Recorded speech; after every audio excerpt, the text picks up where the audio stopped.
Students, अगर आप सभी क्लास 10th में हैं, जैसे कि आप सभी को पता होगा कि आप सभी के बोर्ड एग्जाम्स क्लास 10th के 18 फरवरी से स्टार्ट हो रहे हैं। तो स्टूडेंट्स, आज की वीडियो आपके लिए बहुत ही इंपॉर्टेंट होने वाली है, क्योंकि आज की इस वीडियो में क्लास 10th के लिए 18 फरवरी के लिए जो है टॉप 200 महत्वपूर्ण प्रश्न कराने वाले हैं पूरी बुक से। ठीक है, 200 महत्वपूर्ण प्रश्न कराने वाले हैं जो कि आप सभी के बहुत ही मोस्ट इंपॉर्टेंट होने वाले हैं, और इस वीडियो का एंड तक देखते रहिएगा। साथ ही इसकी पीडीएफ भी बता दी जाएगी आपको कि इसकी पीडीएफ कहाँ मिलने वाली है। तो आइए बिल्कुल भी देर न करते हुए इन क्वेश्चन को स्टार्ट कर लेते हैं। दोस्तों, पहला क्वेश्चन देख लेते हैं और विद ट्रिक्स के साथ देखेंगे। तो बाणभट्ट की आत्मकथा के लेखक कौन है? दोस्तों, आप सभी बाणभट्ट की आत्मकथा के राइटर बताना है कि कौन है बाणभट्ट की आत्मकथा के राइटर।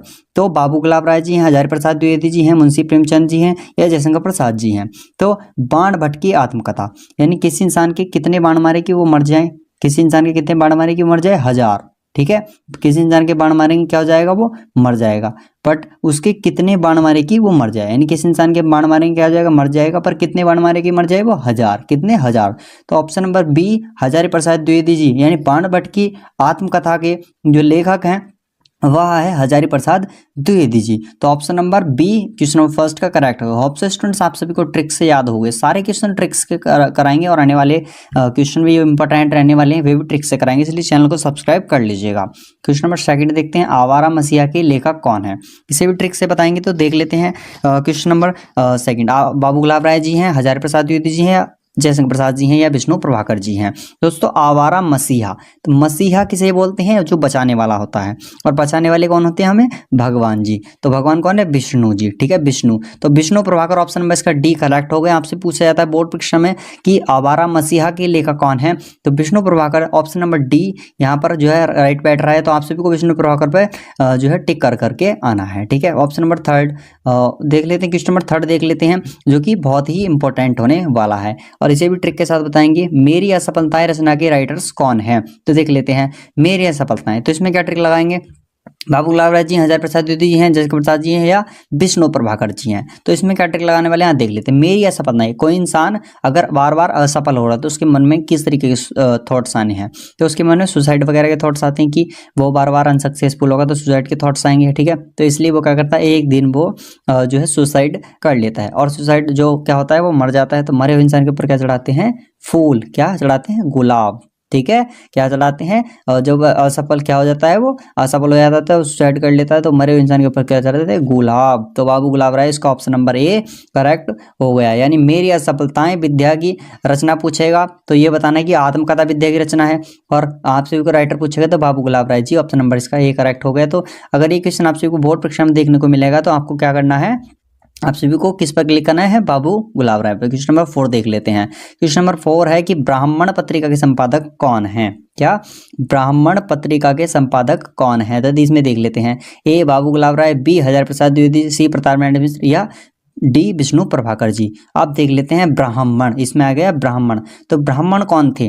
तो ब्राह्मण कौन थे? इसमें ट्रिक लगाएंगे। नारायण, आपने सुना होगा श्रीमन नारायण नारायण नारायण, वो जो मुनि थे, नारद मुनि जी थे, तो वे कौन थे? ब्राह्मण। तो यहाँ पर पूछा गया ब्राह्मण कौन थे? नारायण।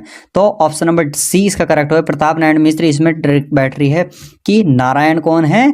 ब्राह्मण कौन थे? नारायण। नारायण कौन थे? ब्राह्मण। तो ठीक है, प्रताप नारायण मिश्र, ऑप्शन नंबर सी इसका करेक्ट होगी। ब्राह्मण पत्रिका का संपादक कौन है? तो प्रताप नारायण मिश्र जी इसका आंसर हो गया। क्वेश्चन नंबर 5 देख लेते हैं। हंस पत्रिका के संपादक, आपसे पत्रिका से रिलेटेड क्वेश्चन पूछे जाते हैं। ठीक है, हंस पत्रिका के संपादक कौन है? बाबू गुलाब राय जी हैं, मुंशी प्रेमचंद जी हैं, प्रताप नारायण मिश्र जी हैं या विष्णु प्रभाकर जी हैं।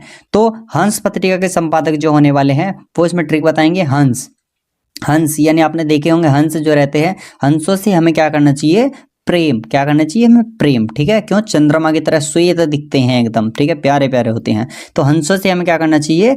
प्रेम। तो option number B Premchand, Munshi Premchand ji, इसका क्वेश्चन नंबर 5 का करेक्ट आंसर हो गया मुंशी प्रेमचंद। होप से स्टूडेंट ये भी आप सभी को ट्रिक से प्रिपेयर हो गया, सारे क्वेश्चन ट्रिक से कराने वाले हैं, इसलिए इस वीडियो को अंत तक देखते रहिए, साथ ही चैनल को सब्सक्राइब कर लीजिएगा। क्वेश्चन नंबर 6 तार सप्तक, ये क्वेश्चन बोर्ड एग्जाम से रिलेटेड बहुत ही इंपॉर्टेंट है। इसके तार सप्तक के संपादक पूछ लेगा, प्रथम 30 के 3 तार सप्तक के में एक कोई भी क्वेश्चन पूछ लेगा, कोई ना कोई क्वेश्चन पूछा जरूर जाएगा। तो देख लेते हैं इसको भी। तार सप्तक के संपादक कौन है? मुंशी प्रेमचंद जी हैं, गुलाब राय जी हैं, अज्ञे जी हैं, अमृत राय जी। तो इस चीज को देख लेते हैं, किस चीज की। तो तार सप्तक यानी इस दुनिया में कितने तार हैं, इसमें ट्रिक लगाएंगे। इस दुनिया में तार जो कि केबल्स वगैरह रहते हैं, वायर्स वगैरह कितनी है, वायर्स जो केबल्स वगैरह कोई काउंट नहीं कर सकता। क्या है वो, उन्हें ज्ञात नहीं कर सकता कोई, तो क्या है, अज्ञात है वे। तो अज्ञेय जी, इतने केबल्स वगैरह फैले हुए थे, कोई उन्हें पता नहीं सकता कि कहाँ धरती में भी तार हैं और जहाँ तहाँ वायर्स वायर्स फैली हुई, तो अज्ञात है। क्या है वे, अज्ञात। तो अज्ञेय जी जो ऑप्शन नंबर सी इसका करेक्ट हो गया। इनका पूरा नाम है सच्चिदानंद हीरानंद वात्स्यायन अज्ञेय।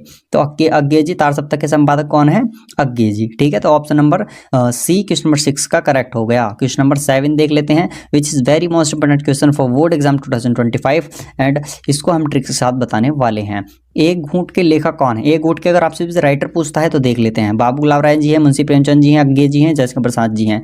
तो किस तरीके से ट्रिक बनाने वाले हैं, एक घूंट मान लीजिए, एक घूंट प्रसाद का, ठीक है, एक घूंट प्रसाद मान ली किसका, भांग का। ठीक है, किस चीज का, एक घूंट प्रसाद किसका, भांग का। किसको प्रिय है, किसको, भांग किसको प्रिय है।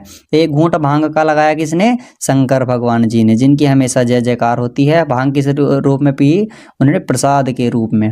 तो option number D question number 7 का करेक्ट हो गया कि एक घूंट के लेखक जयशंकर प्रसाद जी करेक्ट हो गए। तो स्टूडेंट्स आपसे भी एक घूंट के अगर रचनाकार पूछे जाते हैं, राइटर पूछे जाते हैं Jaishankar Prasad, option number D इसका करेक्ट हो जाएगा। तो होप स्टूडेंट ये भी आपको क्लियर हो गया होगा। देख लेते हैं question number 8 which is very most important question और इसका भी ट्रिक्स के साथ बताने वाले हैं। क्या भूलूं क्या याद करूं के लेखक कौन है। इसमें देखो क्या ट्रिक बैठेगी, हमारा हरिवंश राय बच्चन जी हैं, अमृत राय जी हैं, अज्ञेय जी, जयशंकर प्रसाद जी है। तो इसमें क्या ट्रिक बैठेगी, हरि क्या भूलूं क्या याद करूं। तो आपने सुना होगा कि हमें याद करना चाहिए, क्या भूलूं क्या याद करूं, मतलब इसमें क्या ट्रिक लगाएंगे, इसमें याद करेंगे कि हमें किसे नहीं भूलना चाहिए, भगवान जी को। आप सभी ने सुना होगा कि दुख में सुमरन सब करे, सुख में करे न कोई, सुख में सुमरन करे तो दुख काहे को होए। तो वहीं यहाँ पर हमें जो है क्या भूलना नहीं चाहिए, किसे, ईश्वर को, भगवान को हमेशा याद करना चाहिए। तो ठीक है, आप सभी को भगवान को हमेशा याद करना है, उनको भूलना नहीं। तो किसे याद करना है, भगवान को, हरि। तो हरि किसे बोलते हैं, हरि भगवान जी को ही बोलते हैं क्योंकि हम उनके बच्चे हैं। ठीक है, तो हरिवंश राय बच्चन ऑप्शन नंबर इसका करेक्ट हो गया। ऑप्शन स्टूडेंट सी भी आपको क्लियर हो गया होगा। तो क्वेश्चन नंबर 9 देख लेते हैं। क्वेश्चन नंबर 9 है कि क्या भूलूं क्या याद करूं। क्या भूलूं क्या याद करूं किस विद्या की रचना है, क्या याद करूं। तो क्या भूलूं क्या याद करूं संस्मरण की है, जीवनी की, आत्मकथा की है या किसकी है। जल्दी से कमेंट्स करके आप सभी को यही इस क्वेश्चन का आंसर आप सभी को बताना है और बाकी इस क्वेश्चन का आंसर हम लास्ट में आप सभी को बता भी देंगे। तो पहले आप सभी बताइएगा, ठीक है, क्या भूलूं क्या याद करोगे, क्योंकि इसके राइटर हमने आप सभी को बता दिया और आपको बताना कि किस विद्या पर है आधारित है। तो क्वेश्चन नंबर 10 देख लेते हैं, मेरी असफलताएं। ठीक है, क्या मेरी असफलताएं विद्या की रचना है। अब बताना कि मेरी असफलताएं, तो मेरी असफलताएं के राइटर किस तरीके से पता लगा था। कोई इंसान बार बार अनसक्सेसफुल होगा, सुसाइड के थॉट्स आएंगे, वो मर जाएगा, उसके ऊपर गुलाब चढ़ जाएंगे। ठीक है, गुलाब को फूल चढ़ा, तो गुलाब राय हो गया और वो अनसक्सेसफुल हो रहा है तो उसकी क्या निकल जाती है, आत्मा। वो सुसाइड कर लेता है, उसकी निकल जाती है आत्मा। तो मेरी असफलताएं इस विद्या की रचना होगी, आत्मकथा की हो गई। ठीक है, क्वेश्चन नंबर 9 आप सभी को बताना है कमेंट्स करके, ये आप सभी के लिए क्वेश्चन छोड़ रहे हैं और बाकी लास्ट में इसका आंसर भी बता देंगे। क्वेश्चन नंबर 11 देख लेते हैं। क्वेश्चन नंबर 11 है कि चिंतामणि निबंध के राइटर्स कौन है। ठीक है, क्या चिंतामणि निबंध के लेखक कौन है। इसमें ट्रिक लगाएंगे, हमें चिंता कब नहीं करनी चाहिए, हमें चिंता जब नहीं करनी चाहिए जब भगवान राम जी हमारे साथ हों। तो ऑप्शन नंबर बी करेक्ट हो गया, रामचंद्र शुक्ल, आचार्य रामचंद्र शुक्ल इनका पूरा नाम है। चिंतामणि निबंध के राइटर्स कौन है, आचार्य रामचंद्र शुक्ल। ठीक है, होप स्टूडेंट्स ये भी आप सभी को प्रिपेयर हो गया। अगर आप सभी से क्वेश्चन पुटअप किया जाता है 2025 में और आप सभी को इस पर आचार्य रामचंद्र शुक्ल पर ही टिक करके आना है।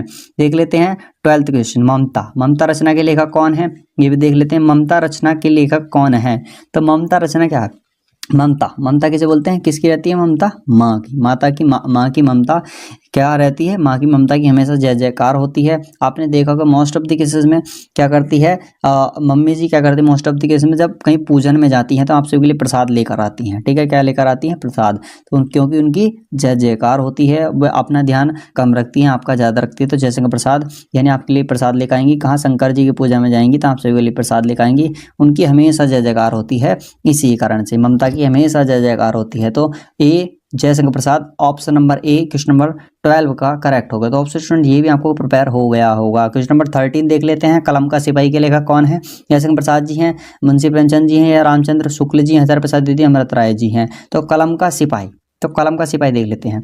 कलम, कलम क्या होता है? पेन, पेन आपने सुना जिससे आप लिखते हैं, ठीक है, पेन। तो पेन वजह किसके रूप में काम करता है? तो पेन जो है आपके जीवन में बहुत ही महत्वपूर्ण भूमिका निभाता है। देखिए आप इससे पढ़ेंगे लिखेंगे और आगे आप सभी अपने सपने को अचीव कर पाते हैं, ठीक है। इसलिए बहुत ही महत्वपूर्ण भूमिका निभाता है कौन? पेन, कलम। तो कलम किसके समान है आप सभी के लिए? अमृत के समान है। और ये किसकी? हमारी राय है। तो डी ऑप्शन नंबर इसका करेक्ट होगा क्या? अमृत राय जी। इसका कलम के सिपाही कौन है? अमृत राय जी। तो होप सो स्टूडेंट्स ये भी आप सभी को ट्रिक्स के साथ क्लियर हो गया होगा और अब की बार 95% का टारगेट रखकर चल रहे हैं, जो कि 100% आपको दिलाकर ही रहेंगे। क्वेश्चन नंबर 14 देख लेते हैं। पृथ्वीपुत्र निबंध संग्रह के राइटर कौन है? पृथ्वीपुत्र निबंध संग्रह, तो इसमें ट्रिक लगा देते हैं। लक्ष्मण प्रसाद जी हैं, बालकृष्ण भट्ट जी हैं, वासुदेव शरण अग्रवाल जी हैं या अमृत राय जी हैं। तो देख लेते हैं। पृथ्वी, पृथ्वी के क्या है? पुत्र। और पृथ्वी देवी ने, पृथ्वी माता ने हमें क्या कर रखा है? ले रखा है शरण में। देवी कौन है? पृथ्वी माता देवी है जिन्होंने हमें शरण में ले रखा था। Vasudev Sharan Agrawal, option number C question number 14 का करेक्ट हो गया। होप सो स्टूडेंट ये भी आपको समझ में आ गया होगा। तो दोस्तों क्वेश्चन नंबर 15 देख लेते हैं। क्वेश्चन नंबर 15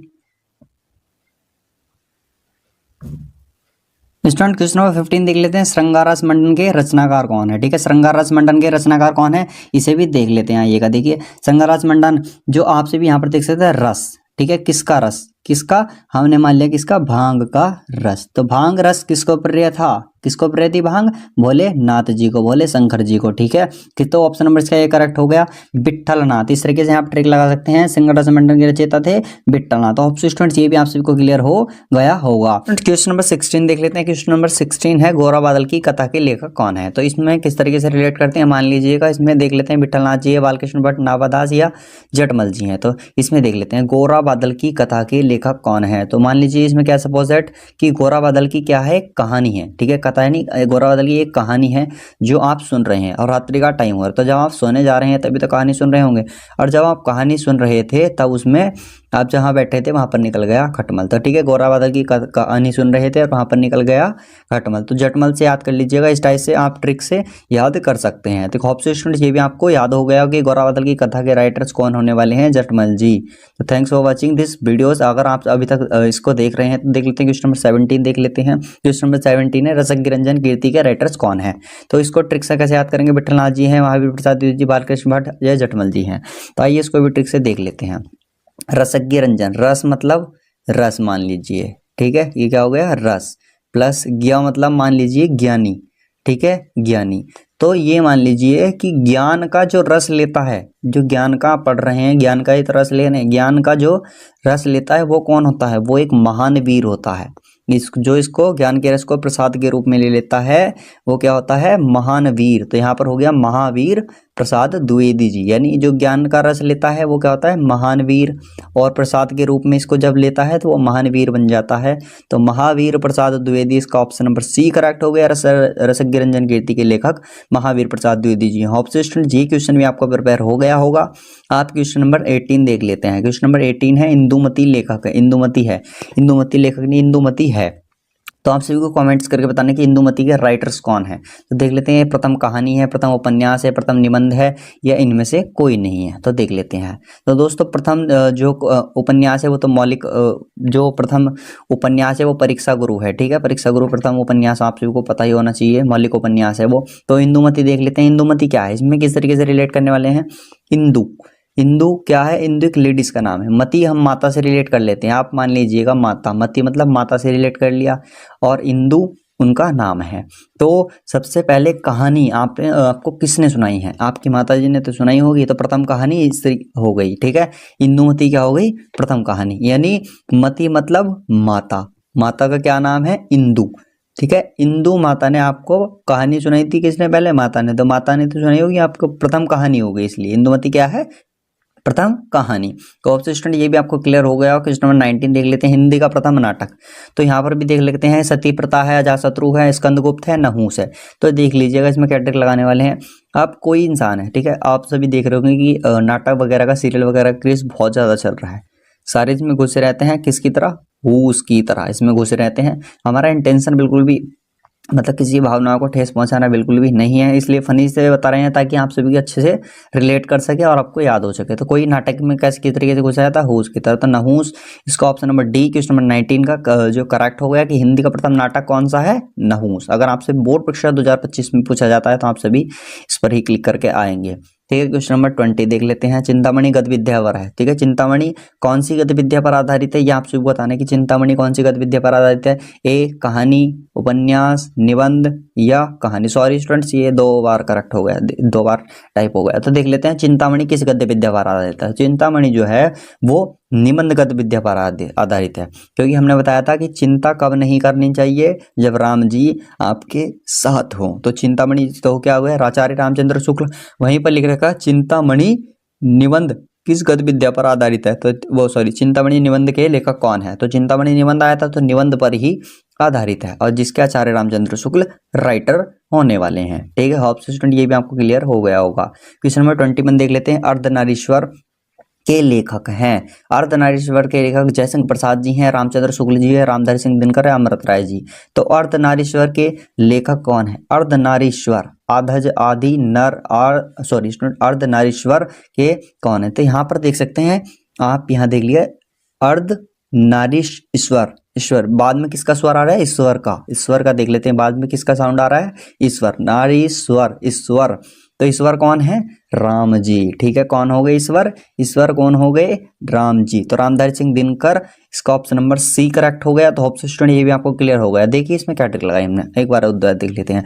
अर्ध नारीश्वर, तो ईश्वर आ रहा है ना बाद में, नारी ईश्वर, ईश्वर नारीश्वर, ईश्वर कौन है, राम जी। तो रामधारी सिंह दिनकर क्या हो गए, ऑप्शन नंबर सी इसका करेक्ट हो गया।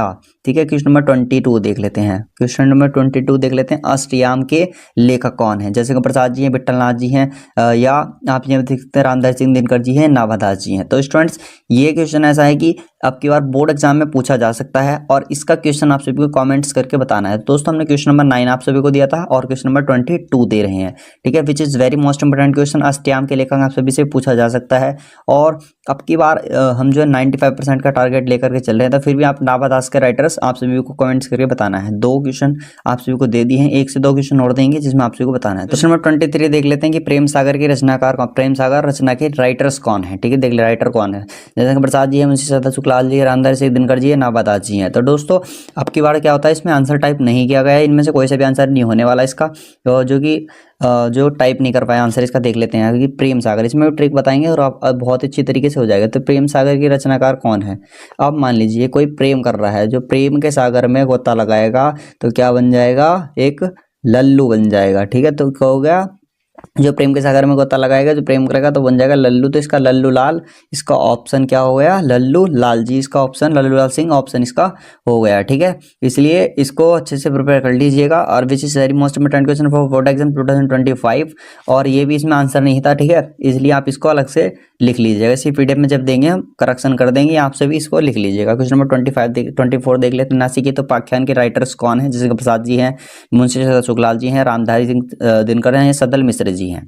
तो इसमें बताना है नासिक के तो पाख्यान के जो राइटर होने वाले हैं वो होने वाले हैं सदल मिश्र जी। ठीक है, आप सभी से बोर्ड एग्जाम 2025 में पूछा जाएगा कि नासिक के तो पाख्यान के लेखक कौन है, तो आप सभी को सदल मिश्र पर ही लगा के आने हैं। ठीक है, सदल मिश्र इनके राइटर्स होने वाले हैं। तो 25 देख लेते हैं। क्वेश्चन नंबर 25, अजातशत्रु के राइटर कौन है। तो अजातशत्रु जो है, अजातशत्रु हो गए, स्कंदगुप्त, चंद्रगुप्त, ये अगर पूछता है तो ये सारे के सारे जो नाटक हैं, तो क्या है, नाटक किसके हैं, अजातशत्रु के लेखक कौन है। तो ये नाटक किसके हैं, जयशंकर प्रसाद जी के हैं। ठीक है, अजातशत्रु के लेखक कौन है, जयशंकर प्रसाद जी हैं, ना कि मुंशी सदा सुखलाल, रामधारी सिंह दिनकर भी नहीं, सदल मिश्र जी भी नहीं। ठीक है, तो इसलिए इसका ऑप्शन नंबर ए करेक्ट हो गया, जयशंकर प्रसाद अजातशत्रु के लेखक हैं। ठीक है, अब देख लेते हैं क्वेश्चन नंबर 26, तितली उपन्यास है। आप देख लेते हैं, जयशंकर प्रसाद जी का, मुंशी सदा सुखलाल जी का, रामधारी सिंह दिनकर जी का, या सदल मिश्र जी का है। तो ठीक है, अब इसमें ट्रिक अगर मैं बताऊं तो आप सभी देख लीजिएगा, 2 क्वेश्चन इसमें बन सकते हैं। तितली क्या है, एक उपन्यास है। ठीक है, देख लीजिएगा, तितली जो उड़ती है, जो तितली आप सभी देख सकते हैं, तितली जो उड़ती है तो वो किसकी कृपा से उड़ती है, भगवान शंकर की। ठीक है, किसकी, भगवान शंकर की कृपा से उड़ती है। आप सभी देख लें, इस सृष्टि को किसने बनाया है, भगवान जी ने। तो भगवान की किससे उड़ती है तितली? जो उड़ती है तितली किसकी? शंकर जी की कृपा से, भगवान शंकर जी की कृपा से उड़ती है, तो जिनकी जय जयकार होती है, जिसका प्रसाद। इसका ऑप्शन नंबर ए करेक्ट हो गया। और आप सभी किसी भी तरीके से याद कर सकते हैं, बाकी हमने ट्रिक बता दी, आप सभी की हैंड टू हैंड प्रिपेयर हो गया होगा। तो देख लेते हैं क्वेश्चन नंबर, यही है तितली क्या है? पहला उपन्यास है किसका? जयशंकर प्रसाद जी का। तो होप से ये भी आपको हो गया। 27 देख लेते हैं। तो स्टूडेंट्स मैं आप सभी को बता दूं कि गोदान गबन सेवा सदन 4 उपन्यास, 3 उपन्यास है, गोदान गबन और सेवा सदन जो है ये सब किसके उपन्यास है? जयशंकर प्रसाद जी के, मुंशी प्रेमचंद जी के, या आप सभी सदल मिश्र जी के। तो दोस्तों मैं बता दूं कि आप सभी को ये सारे जो होने वाले हैं, गोदान गबन सेवा सदन, सारे के सारे उपन्यास मुंशी प्रेमचंद जी के हैं। इनमें से कोई सा भी पूछा जा सकता है, तो ये सारे के सारे उपन्यास मुंशी प्रेमचंद जी के होने वाले हैं। तो आप सभी मुंशी प्रेमचंद जी पर ही करेक्ट करके आएंगे, ठीक है। अब क्वेश्चन नंबर 28 देख लेते हैं। कवि वचन सुधा नामक पत्रिका के संपादक कौन है? तो कवि वचन सुधा जयशंकर प्रसाद जी, मुंशी सदा सुखलाल जी हैं, भारतेंदु हरिश्चंद्र जी, सतल मिश्र जी हैं। तो कवि, तो आपसे भी ये देख लीजिएगा, सबसे पहली जो मूवी राजा हरिश्चंद्र जी की बनी थी, ठीक है, ये देख लीजिए राजा हरिश्चंद्र जी की, ठीक है। आप ये देख लेते हैं सबसे पहली, तो पहली तो आ रहा है ना, पहली मूवी जो बनी थी। आप देख लेते हैं पहला कवि कौन रहा होगा, ये आप सभी को ओनली रिलेट करना है। मान लीजिए कि पहला कवि भी कौन रहा होगा? हरिश्चंद्र आ रहा है ना इसमें, तो भारतेंदु हरिश्चंद्र से रिलेट कर लीजिएगा। आपको पहला कवि, कवि जो बचन का पक्का था, राजा हरिश्चंद्र जो थे ना, जो बचन के पक्के थे, आप सभी ने सुना भी होगा, राजा हरिश्चंद्र जी का नाम सुना होगा, तो वो कौन थे? बचन के पक्के थे, ठीक है। तो क्या हो गया? पहला कवि कौन था? भारतेंदु जी, हरिश्चंद्र जी हो गया, ठीक है, क्योंकि पहले जो बचन के पक्के थे वो राजा हरिश्चंद्र जी थे, तो इससे रिलेट कर लीजिएगा। कब पहले कवि मान लीजिएगा भारतेंदु हरिश्चंद्र जी थे, मान लीजिएगा, ठीक है। कवि वचन सुधा नामक पत्रिका के संपादक कौन हो गए? भारतेंदु हरिश्चंद्र। इस ऐसे ही रिलेट कर लीजिएगा, इसलिए आप सभी को अच्छे से याद हो जाएगा। क्वेश्चन नंबर 29 देख लेते हैं। क्वेश्चन नंबर 29 है कि रामचंद्रिका के कवि हैं, तो ये क्वेश्चन आपसे भी बताएंगे। रुक लीजिए कि इसका ऑप्शन देख लेते हैं। प्रसाद, श्री केशवदास, चंद्रप्रदास जी, सतल मिश्र। तो इस क्वेश्चन का आंसर आप सभी कमेंट्स कर सकते हैं। तो पहले हम इस क्वेश्चन को देख लेते हैं। रामचंद्रिका के कवि कौन है? तो रामचंद्रिका के जो कवि वो केशवदास जी हैं, ठीक है। श्री केशवदास जी किसके हैं? रामचंद्रिका के कवि होने वाले हैं। तो होप से स्टूडेंट ये भी आपको क्लियर हो गया होगा। और हमने अभी तक आप सभी को 2 क्वेश्चन दिए हैं जिनका आंसर आप सभी को बताना है, ठीक है। अब देख लेते हैं क्वेश्चन नंबर 30। तार सप्तक किसके द्वारा लिखी गई है? तार सप्तक जयशंकर प्रसाद जी हैं, श्री केशवदास जी हैं, चंद्रप्रदास जी हैं, अज्ञे जी हैं। तो तार सप्तक, अब इसमें क्या ट्रिक लगाने वाले हैं? तार केबल्स वगैरह, जो वायर्स वगैरह रहती हैं, इस दुनिया में कितने तार हैं किसी को नहीं पता, कितने केबल्स हैं कोई ज्ञात नहीं कर सकता। तो क्या है? अज्ञात ही तो है ये। यहाँ पर देख सकते लिखिए, लिख रहा हूँ अज्ञे, तो यानी अज्ञात, इससे अज्ञात से रिलेट कर लिया हमने। इस दुनिया में इतने तार हैं कि कोई ज्ञात नहीं कर सकता, तो क्या? अज्ञात जी। तो अज्ञे जी ऑप्शन नंबर इसका डी करेक्ट हो गया, जिनका पूरा नाम होता है सच्चिदानंद हीरानंद वात्स्यायन अज्ञे। और दोस्तों इनसे एक रिलेटेड क्वेश्चन 100% बोर्ड एग्जाम में पूछा जाने वाला है। तार सप्तक का प्रकाशन किसने किया? दूसरे तार सप्तक का प्रकाशन किसने किया? और पहले तार सप्तक का प्रकाशन कब हुआ? दूसरे का कब हुआ? तीसरे का कब हुआ? तो इनसे रिलेटेड क्वेश्चन 100% बोर्ड एग्जाम में एक ना एक क्वेश्चन पूछा जरूर जाएगा, ठीक है। ये मैं 100% श्योर हूँ, बोर्ड एग्जाम में हर साल इनमें से ही कोई ना क्वेश्चन बनकर आता है। तो क्वेश्चन नंबर 30, ये क्वेश्चन भी अगली वीडियो में हम करा रहे होंगे, ठीक है। Question number Hindi, question number 31 देख लेते हैं। हिंदी का प्रथम उपन्यास कौन? देखिए प्रथम उपन्यास यहाँ पर आ गया है, जो कि मैं पहले भी आप सभी को बता चुका हूँ। देख लेते हैं, पहले इस वीडियो में हमने आप सभी को कहीं बीच में बताया था वीडियो में, ठीक है। गोदान गबन सेवा सदन, ये 4 उपन्यास, ये उपन्यास किसके हैं सारे के सारे? ये उपन्यास जो है गोदान गबन और सेवा सदन, ये 3 उपन्यास जो हैं वो मुंशी प्रेमचंद जी के हैं। किसके? मुंशी प्रेमचंद जी के। बाण भट्ट की आत्मकथा के किसका है? जो बाण भट्ट की आत्मकथा हजारी प्रसाद द्विवेदी जी। पहला त्यागपत्र के हैं जिनेंद्र कुमार, ठीक है। आप देखते हैं परीक्षा गुरु, बचा किसका? परीक्षा गुरु। ये परीक्षा गुरु हिंदी का प्रथम उपन्यास है, जिसके राइटर आप सभी को बताना है कमेंट्स करके। तो जिनके राइटर कौन है वो आप सभी को, लाला श्री निवास दास जी इनके राइटर हैं। हिंदी का प्रथम उपन्यास जो है वो परीक्षा गुरु है, और इनके राइटर लाला श्री निवास दास जी हैं। गोदान के मुंशी प्रेमचंद जी हैं। बाण भट्ट की आत्मकथा के जो है वो कौन है? हजारी प्रसाद। त्यागपत्र के जिनेंद्र कुमार है, ठीक है। होप से स्टूडेंट ये भी आपको क्लियर हो गया होगा। 32 विनय पत्रिका देख लेते हैं। तो विनय पत्रिका कौन सी, किस भाषा की कृति है? अवधी की है, भोजपुरी की है, खड़ी बोली की है? तो विनय पत्रिका जो है वो किस भाषा की कीर्ति है? वो है ब्रज भाषा की कीर्ति। तो स्टूडेंट्स ये किसकी है? ब्रज भाषा की कीर्ति है। कौन? विनय पत्रिका। अगर आपसे पूछा है तो वो ब्रज भाषा की कीर्ति है, ठीक है। विनय पत्रिका। होप स्टूडेंट ये भी आपको क्लियर हो गया होगा। क्वेश्चन नंबर 33 देखते हैं। हिंदी का प्रथम कहानी है, तो हिंदी की प्रथम कहानी कौन सी है आप यहाँ पर देख लीजिएगा।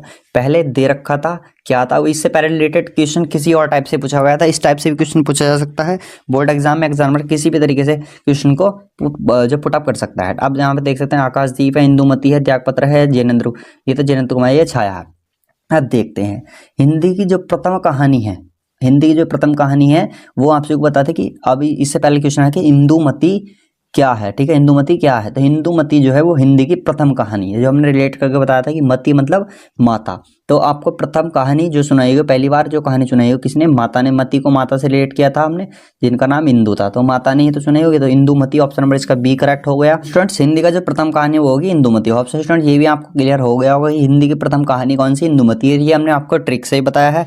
एग्जामिनर किसी भी टाइप से कोई भी क्वेश्चन पुटअप कर सकता है, इसलिए आप सभी अच्छे से प्रिपेयर कर लीजिएगा, ठीक है। क्वेश्चन नंबर 34 देख लेते हैं। क्वेश्चन नंबर 34 है सरयू पार की यात्रा, विच is very most important question for board exam 2025। देख लेते सरयू पार की यात्रा के लेखक कौन है। मुंशी प्रेमचंद जी हैं, जिनके प्रसाद जी हैं, अमृत राय जी हैं, भारतेंदु हरिश्चंद्र जी हैं। तो सरयू पार की यात्रा के जो लेखक हैं दोस्तों, एक चीज बता दूं इससे पहले मैं कि आप सभी को कितना स्कोर बनता है वो आप सभी कमेंट्स करके जरूर जाइएगा। कितना स्कोर आप सभी का बनने वाला है वो आप सभी कमेंट्स कर दीजिएगा। तो सरयू पार की यात्रा के जो लेखक है वो मुंशी प्रेमचंद जी, जिनके प्रसाद जी है, भारतेंदु हरिश्चंद्र जी, अमृत राय। तो सरयू पार की यात्रा के जो राइटर्स होने वाले हैं वो हमारे होने वाले हैं भारतेंदु हरिश्चंद्र जी। ऑप्शन नंबर सी जो कि बहुत ही इंपॉर्टेंट है, इसलिए इसको भी अच्छे से प्रिपेयर कर लीजिएगा। क्वेश्चन नंबर 35 देख लेते हैं।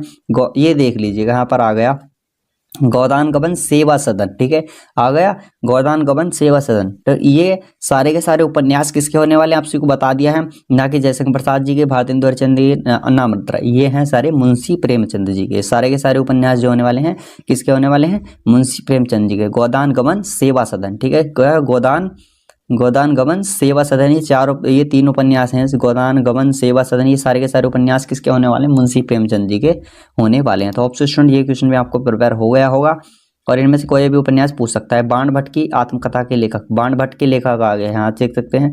ये सॉरी स्टूडेंट ये गलती से टाइप हो गया, बाण भट्ट की आत्मकथा है। बाण भट्ट की आत्मकथा का हमने बताया था कि किसी इंसान के कितने बाण मारे, अगर बाण मारेंगे वो हो जाएगा मर जाएगा, कितने बाण मारेंगे मर जाए 1000, तो 1000 प्रसाद द्विवेदी, जिसका ऑप्शन नंबर सी करेक्ट हो गया। ऑप्शन स्टूडेंट ये भी आपको प्रिपेयर हो गया होगा। क्वेश्चन नंबर 37 देखते हैं। पगडंडियों का जमाना, पगडंडियों का जमाना किसके लेखक हैं, इसके लेखक कौन है, मुंशी प्रेमचंद, वासुदेव सरगल, हरिशंकर प्रसाद, अमृत राय जी हैं। तो पगडंडियों का जमाना के जो राइटर होने वाले हैं वो होने वाले हैं हमारे प्यारे से हरिशंकर प्रसाद जी, ठीक है। पगडंडियों का जमाना एक जमाना था, ठीक है, पगडंडियों का जमाना, हरिशंकर प्रसाद, ऑप्शन नंबर इसका सी करेक्ट हो गया। तो ऑप्शन स्टूडेंट ये भी आप सभी को प्रिपेयर हो गया होगा। क्वेश्चन नंबर 38 देख लेते हैं और बहुत ही जल्दी इसका क्वेश्चन नंबर 40 भी आने वाला है। तो राष्ट्र के स्वरूप ये देख लेते हैं, राष्ट्र के स्वरूप, ठीक है, कौन है, वासुदेव सरग अग्रवाल जी हैं, मुंशी प्रेमचंद जी हैं, अमृत राय जी हैं, हरिशंकर प्रसाद जी। तो राष्ट्र के स्वरूप आपका हिंदी का पहला चैप्टर है, ठीक है, राष्ट्र के स्वरूप, जिसको आप सभी को पता होगा। इनके राइटर्स भी आप सभी को पता होगा। वेरी इजी क्वेश्चन है और इनसे रिलेटेड या तो आपसे कोई व्याख्या वगैरह जो होती हैं, ये पैराग्राफ वगैरह पूछ सकता है, या इनका राइटर इनकी सारी रचना पूछ सकता है, या इनका जीवन परिचय भी पूछ सकता है। तो क्या होगा, राष्ट्रीय स्वरूप के जो लेखक हो गए वासुदेव सरद अग्रवाल जी हो गए, जो राष्ट्रीय स्वरूप के लेखक हैं। तो होप से स्टूडेंट ये भी आपको क्वेश्चन क्लियर हो गया होगा। क्वेश्चन नंबर 39 देख लेते हैं। त्यागपत्र निबंध के जो लेखक कौन है, मुंशी प्रेमचंद जी, वासुदेव सरद अग्रवाल जी, हरिशंकर प्रसाद, जैनेंद्र कुमार जी हैं। तो त्यागपत्र निबंध के लेखक कौन है, त्यागपत्र निबंध के लेखक कौन है, जैनेंद्र कुमार जी, ठीक है, जैनेंद्र कुमार जी हैं। त्यागपत्र के राइटर कौन है जो आपसे से पूछा जाएगा, तो जैनेंद्र कुमार जी है। ऑप्शन स्टूडेंट ये भी आपको क्लियर हो गया होगा। क्वेश्चन नंबर 40 देख लेते हैं। क्वेश्चन नंबर 40 है, अंधेर नगरी के रचनाकार कौन है, अमृत राय जी हैं, भारतेंदु हरिश्चंद्र जी हैं, हरिशंकर प्रसाद जी हैं, जैनेंद्र कुमार जी हैं।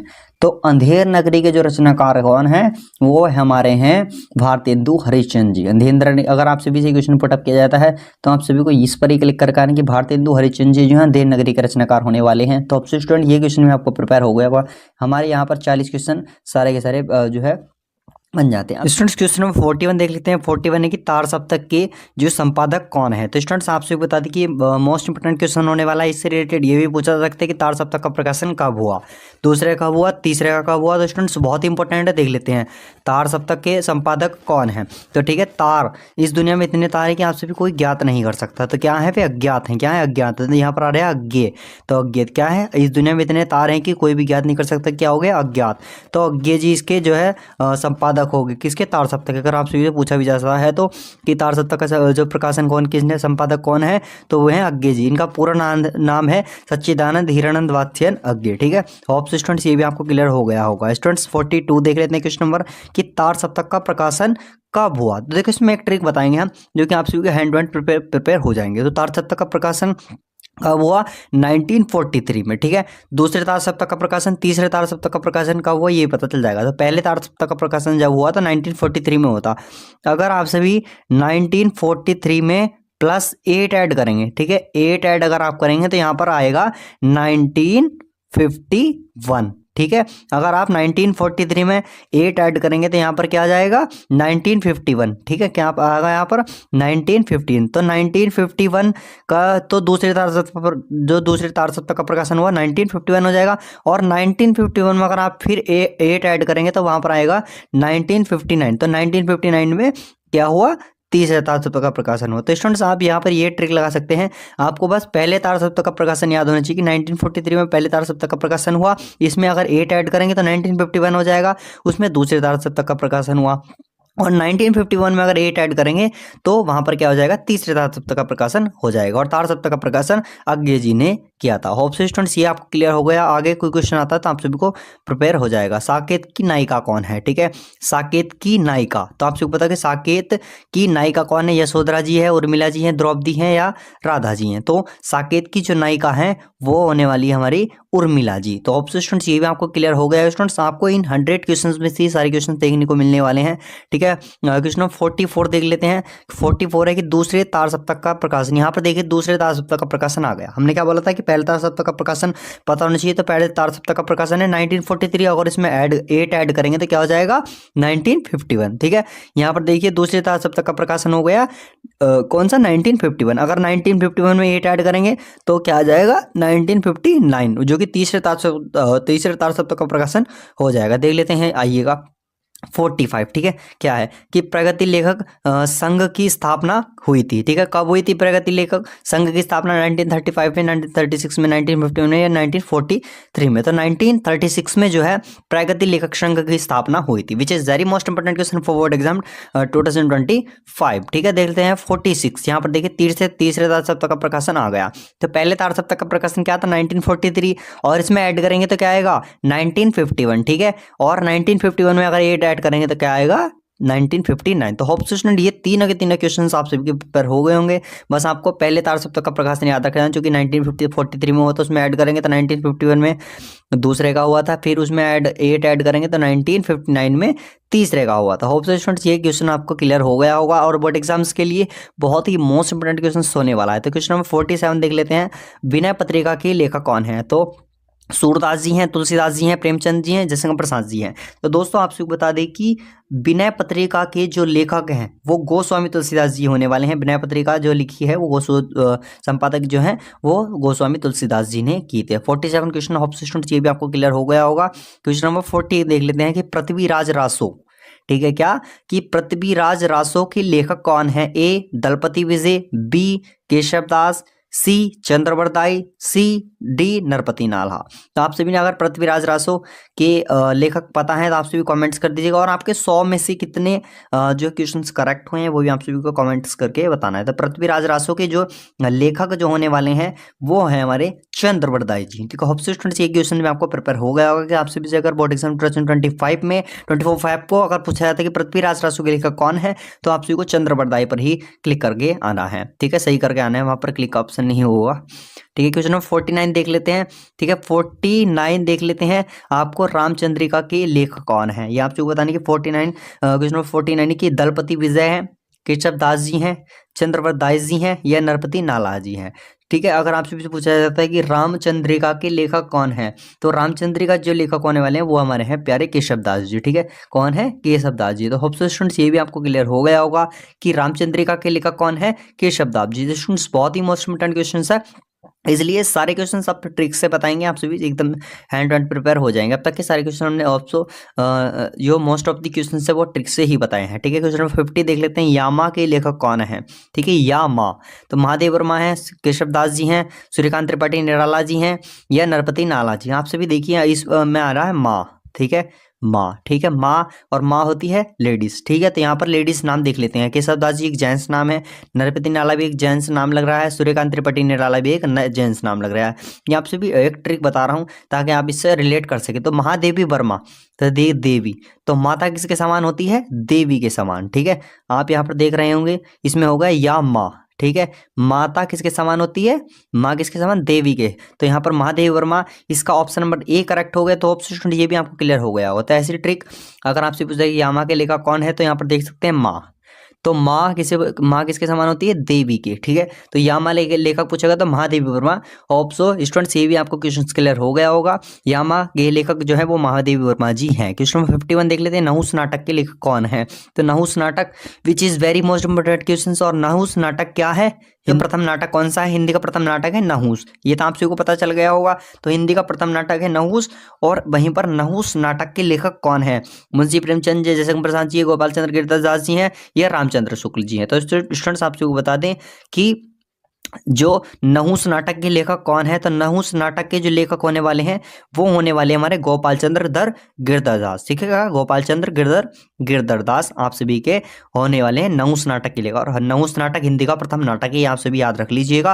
विच is very most important question for board exam 2025 और पूछा भी जा सकता है आप सभी से। अब देख लेते हैं परीक्षा गुरु, ये भी मोस्ट इंपोर्टेंट क्वेश्चन है और मोस्ट रिपीटेड क्वेश्चन है, ठीक है। देख लेते हैं क्या परीक्षा गुरु के जो उपन्यास है। परीक्षा गुरु क्या है? पहला उपन्यास है। परीक्षा गुरु उपन्यास के लेखक कौन है? राइटर कौन है? मुंशी प्रेमचंद जी हैं, जयशंकर प्रसाद जी हैं, लाला श्रीनिवास दास जी हैं या रामचंद्र शुक्ल जी हैं, ठीक है। तो आप सभी को बता दें कि जो परीक्षा गुरु के लेखक हैं वो हैं हमारे परीक्षा गुरु। आप सभी पूछ सकते हैं कि परीक्षा गुरु किस विद्या की रचना है? तो उपन्यास, पहला क्वेश्चन हो गया। दूसरा, किस लेखक कौन है? तो इनके जो राइटर हैं वो हैं लाला श्री निवास दास जी। कौन है?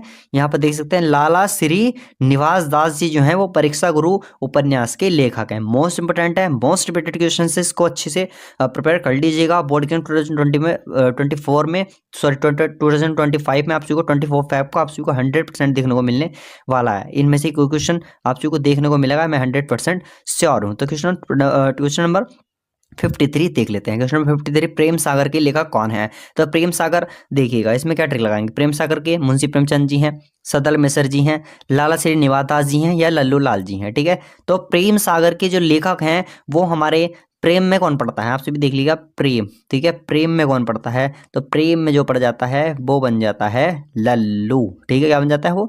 लल्लू। तो ऑप्शन नंबर इसका हो गया लल्लू लाल जी, ठीक है। हमने क्या बोला कि प्रेम, प्यार व्यार के चक्कर में जो पड़ जाता है वो बन जाता है लल्लू।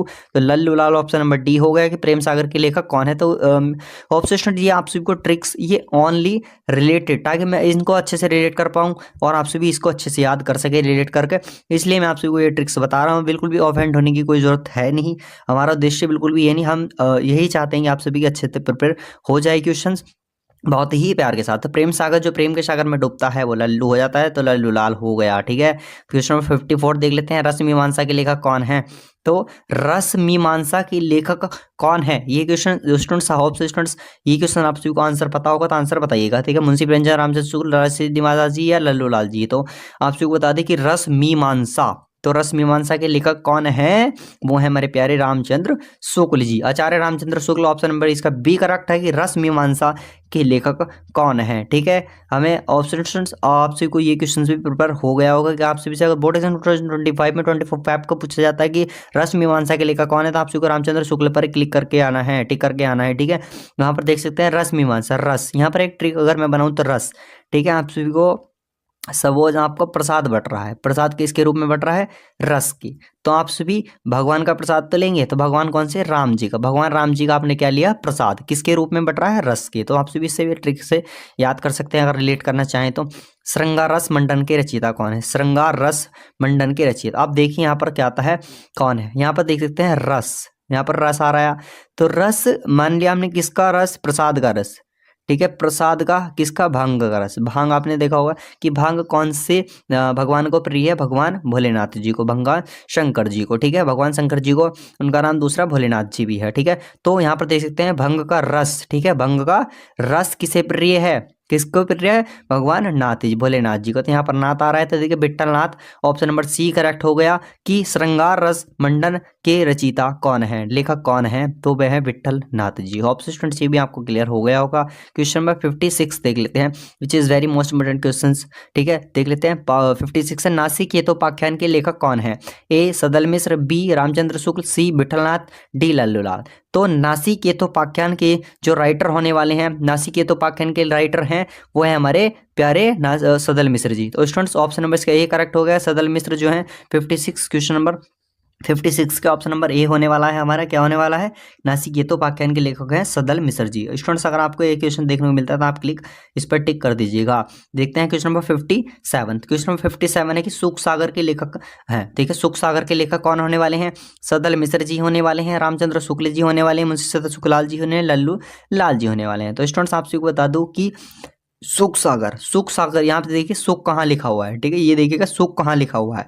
आप सभी को ये देखना है कि सुख कहाँ है, पूरे उसमें देखिएगा। तो सुख कहाँ लिखा हुआ है, ये रहा सुख लाल, ठीक है, यहाँ पर देखिए सुखलाल लिख रहा है, तो यही होने वाला है। ठीक है, मुंशी सदर सुखलाल हो गया किसका, यहाँ पर देखिए सुख सागर का रचनाकार कौन हो गए, लेखक कौन हो गए, मुंशी सदर सुखलाल जी। यहाँ पर सुख आ रहा है तो यहाँ पर भी सुख आ रहा है, तो इससे ट्रिक अच्छे से बन गई कि मुंशी सदर सुखलाल जी हो गए सुख सागर के लेखक हो गए। तो ऑप्शन ये भी आपको क्लियर हो गया। क्वेश्चन नंबर 58 देख लेते हैं। क्वेश्चन नंबर 58 है कि स्कंदगुप्त नाटक के लेखक, स्कंदगुप्त हो गया, चंद्रगुप्त हो गया। तो स्टूडेंट्स ये नाटक किसके हैं, सदल मिश्र, रामचंद्र शुक्ल, जयशंकर प्रसाद, मुंशी प्रेमचंद। तो स्टूडेंट्स अगर आपसे भी चंद्रगुप्त हो गया, स्कंदगुप्त हो गया, इनसे पूछा था कि ये नाटक किसके हैं, तो ठीक है, पहली किस विद्या पर आधारित है, नाटक पर। ये क्वेश्चन ये बन गया, आपसे पूछा स्कंदगुप्त चंद्रगुप्त किस विद्या पर आधारित है, वो नाटक पर है। दूसरा किसके लेखक हैं, इनके लेखक कौन है, तो इनके लेखक जो हैं वो होने वाले हमारे जयशंकर प्रसाद जी। ठीक है, बहुत ही मोस्ट इंपोर्टेंट क्वेश्चन है जो कि आपसे से पूछा जा सकता है बोर्ड एग्जाम 2025 में। तो क्वेश्चन नंबर 59 देख लेते हैं। क्वेश्चन नंबर 59 है कि हिंदी गद्य का जनक माना जाता है, तो हिंदी गद्य का जो जनक माना जाता है, भारतेंदु हरिश्चंद्र जी को माना जाता है, रामचंद्र शुक्ल जी को माना जाता है, श्याम सुंदर दास जी को माना जाता है, या प्रताप नारायण मिश्र जी को माना जाता है। तो आपसे बता दूं कि हिंदी गद्य का जो जनक माना जाता है वो हमारे प्यारे हरिश्चंद्र जी को, भारतेंदु हरिश्चंद्र जी को माना जाता है। तो option number A question number 59 का करेक्ट हो गया। अगर आपसे से बोर्ड एग्जाम 2025 में पूछा जा सकता है कि हिंदी गद्य का जनक माना जाता है तो भारतेंदु हरिश्चंद्र जी को ही माना जाता है। तो क्वेश्चन नंबर 59 हो गया। क्वेश्चन नंबर 60 देख लेते हैं, क्या कि रानी केतकी की कहानी के लेखक कौन है, तो रानी केतकी की कहानी सदल मिश्र जी हैं, या रामचंद्र शुक्ल जी हैं, मुंशी इंसा अल्लाह खां जी हैं, या प्रताप नारायण मिश्र जी हैं। तो रानी केतकी की जो कहानी के लेखक हैं वो है मुंशी इंसा अल्लाह खां जी। ठीक है, ये कौन है, मुंशी इंसा अल्लाह खां जो रानी केतकी कहानी के लेखक हैं। ऑप्शन स्टूडेंट ये भी आपको क्लियर हो गया होगा। क्वेश्चन नंबर 60 आपको क्लियर हो गया होगा। क्वेश्चन नंबर 61 देख लेते हैं। क्वेश्चन नंबर 61 है कि अंधेर नगरी के रचनाकार हैं, तो अंधेर नगरी के रचनाकार मोहन राकेश जी हैं, रामचंद्र शुक्ल जी हैं, भारतेंदु हरिश्चंद्र जी हैं, या जयशंकर प्रसाद जी हैं। तो अंधेर नगरी के जो रचनाकार हैं वो आपसे बताने कि मोहन राकेश जी हैं, रामचंद्र शुक्ल जी हैं, या भारतेंदु हरिश्चंद्र जी हैं। तो अंधेर नगरी के जो रचनाकार हैं वो हमारे हैं भारतेंदु हरिश्चंद्र जी। ठीक है, आप इसमें अगर ट्रिक लगाना चाहें तो देख सकते हैं अंधेर नगरी, तो यहाँ पर देखिए कि भारतेंदु हरिश्चंद्र, ठीक है, भारतेंदु हरिश्चंद्र की आपसे भी देख रहे थे किस जमाने के रहे होंगे, वे बहुत ही पुराने जमाने के रहे होंगे, ये आपसे भी मान सकते हैं, ये मानिए बहुत ही पुराने। उस समय पर क्या नहीं था, उस टाइम पर लाइट वगैरह नहीं थी, क्या थी, लाइट वगैरह वहां पर उस टाइम नहीं थी, तो वहां पर क्या रहता, अंधेरा। तो कैसी नगरी में था वे, वहां पर उस नगरी में क्या रहता होगा, अंधेरा। तो अंधेर तो कौन थे, भारतेंदु हरिश्चंद्र जी बहुत ही पुराने जमाने के रहे होंगे, और वहीं पर क्या रहता होगा, उस नगरी में अंधेरा। ठीक है, मसाल वगैरह रहती थी, बट मैं एक बता रहा हूँ कि वहां पर क्या रहा होगा, अंधेरा। तो लाइट अंधेर नगरी के रचनाकार कौन हो गए, भारतेंदु हरिश्चंद्र जी। इस तरीके से आप सभी ट्रिक से भी याद कर सकते हैं। क्वेश्चन नंबर 62 देख लेते हैं, हिंदी प्रदीप्त के लेखक कौन है। देखिएगा, हिंदी प्रदीप्त के लेखक कौन है, ए भारतेंदु हरिश्चंद्र जी हैं, बालकृष्ण भट्ट जी हैं, प्रताप नारायण मिश्र जी हैं, या गुलाब राय जी हैं। तो देख लेते हैं, हिंदी प्रदीप्त के जो लेखक हैं वो है हमारे बालकृष्ण भट्ट जी। हिंदी प्रदीप्त के लेखक हैं हमारे प्यारे बालकृष्ण भट्ट जी। अगर आपसे बोर्ड एग्जाम 2025 में 2024 फैब को, सॉरी 2024 फैब को अगर आपसे पूछा जाता है, आपसे भी इस पर क्लिक करके आएंगे, टिक कर करके आने वाले हैं। ठीक है, क्वेश्चन नंबर 63 देख लेते हैं कि ब्राह्मण पत्रिका के संपादक थे, तो ब्राह्मण पत्रिका के संपादक कौन थे, भारतेंदु हरिश्चंद्र जी हैं, बालकृष्ण भट्ट जी हैं, प्रताप नारायण मिश्र जी हैं, गुलाब राय जी हैं।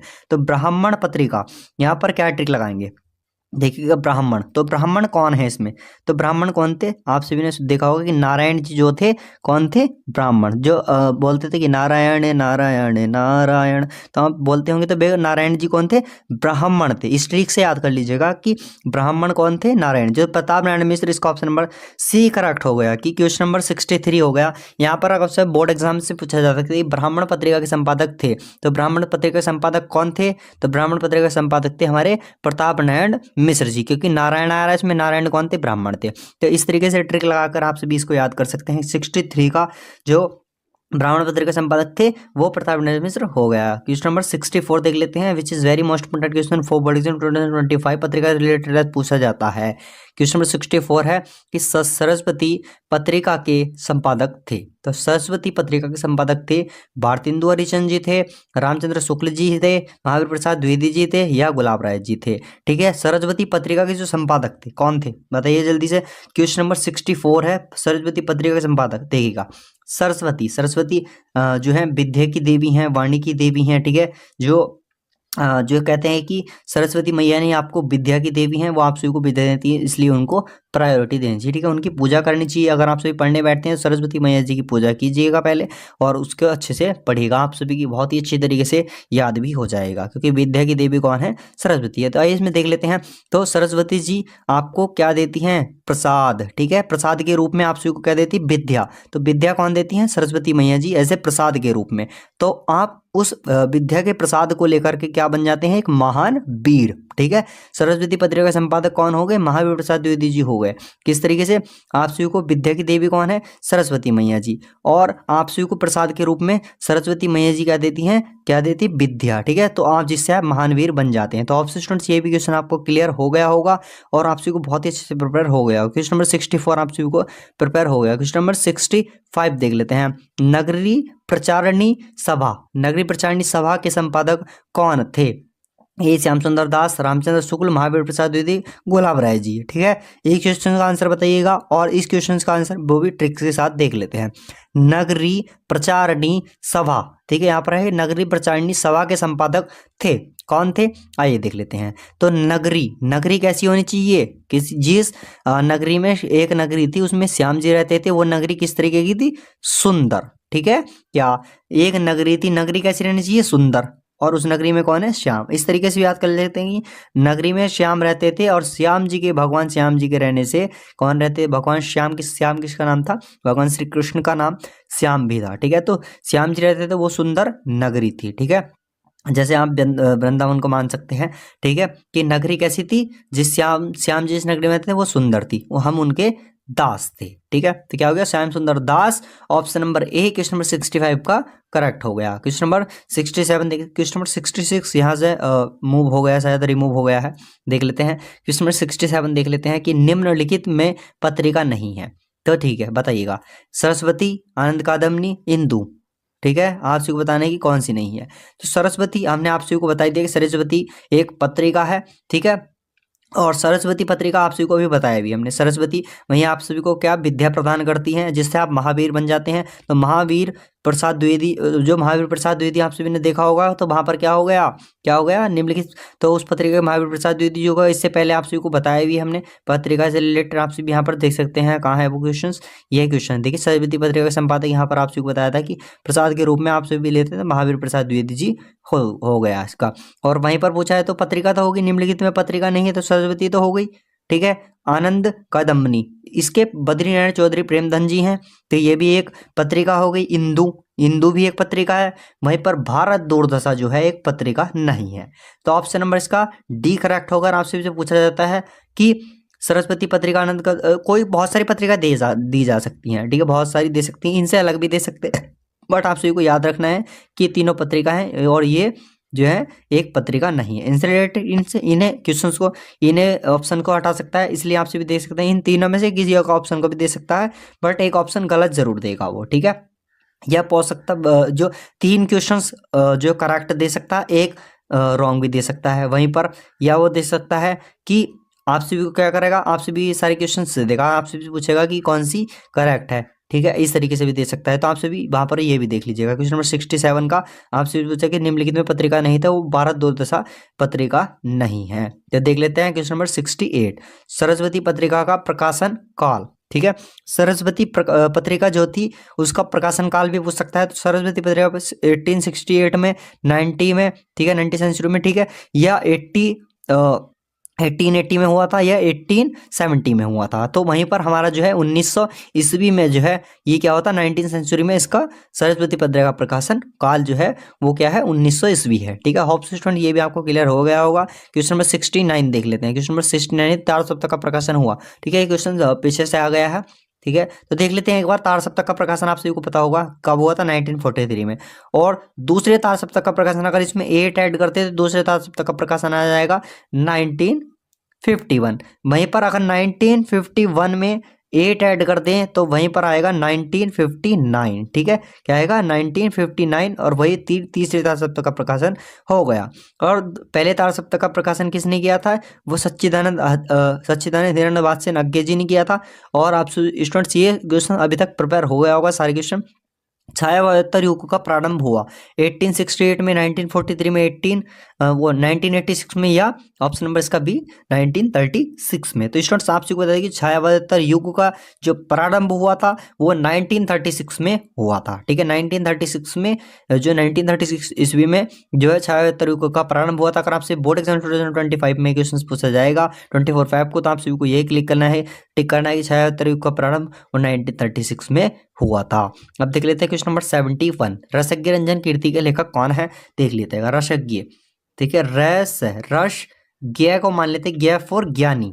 ठीक है, ज्ञ मतलब ज्ञानी। तो ठीक है, जो ज्ञान का रस लेता है, ठीक है, जो ज्ञान का रस लेता है वह कौन होता है, वह कौन बन जाता है। जैसे आप हैं, आपने ज्ञान का रस लिया, हम पढ़ा रहे हैं, आप ज्ञान ले रहे हैं। ठीक है, ज्ञान का रस लिया तो आप कौन बन जाएंगे, आप क्या ज्ञान को ले रहे हैं, एक प्रसाद के रूप में। और वहां पर आप क्या बन जाएंगे, एक महान वीर। ठीक है, आप ज्ञान का रस लेंगे तो आप प्रसाद के रूप में ले रहे हैं, और वो क्या बन गए, महावीर बन जाएंगे आप। क्योंकि ज्ञान का रस अगर आपके पास है तो आप एक वीर हैं। ठीक है, आप एक वीर हैं, तो महान वीर हो गया महावीर प्रसाद द्विवेदी जी। ऑप्शन नंबर सी करेक्ट हो गया। रसज्ञ रंजन कीर्ति के लेखक कौन है, महावीर प्रसाद द्विवेदी जी। किस तरीके से, रस का ज्ञान, जो ज्ञान का रस जिसने ले लिया वो एक महावीर प्रसाद, महान वीर बन गया, और प्रसाद के रूप में आपने ज्ञान का रस लिया था, तो महावीर प्रसाद द्विवेदी जी। ऑप्शन नंबर सी करेक्ट हो गया। अगर आपसे पूछा जाता है ये ट्रिक लगाना कि रसज्ञ रंजन कीर्ति के लेखक कौन हो गए, महावीर प्रसाद द्विवेदी जी हो गए।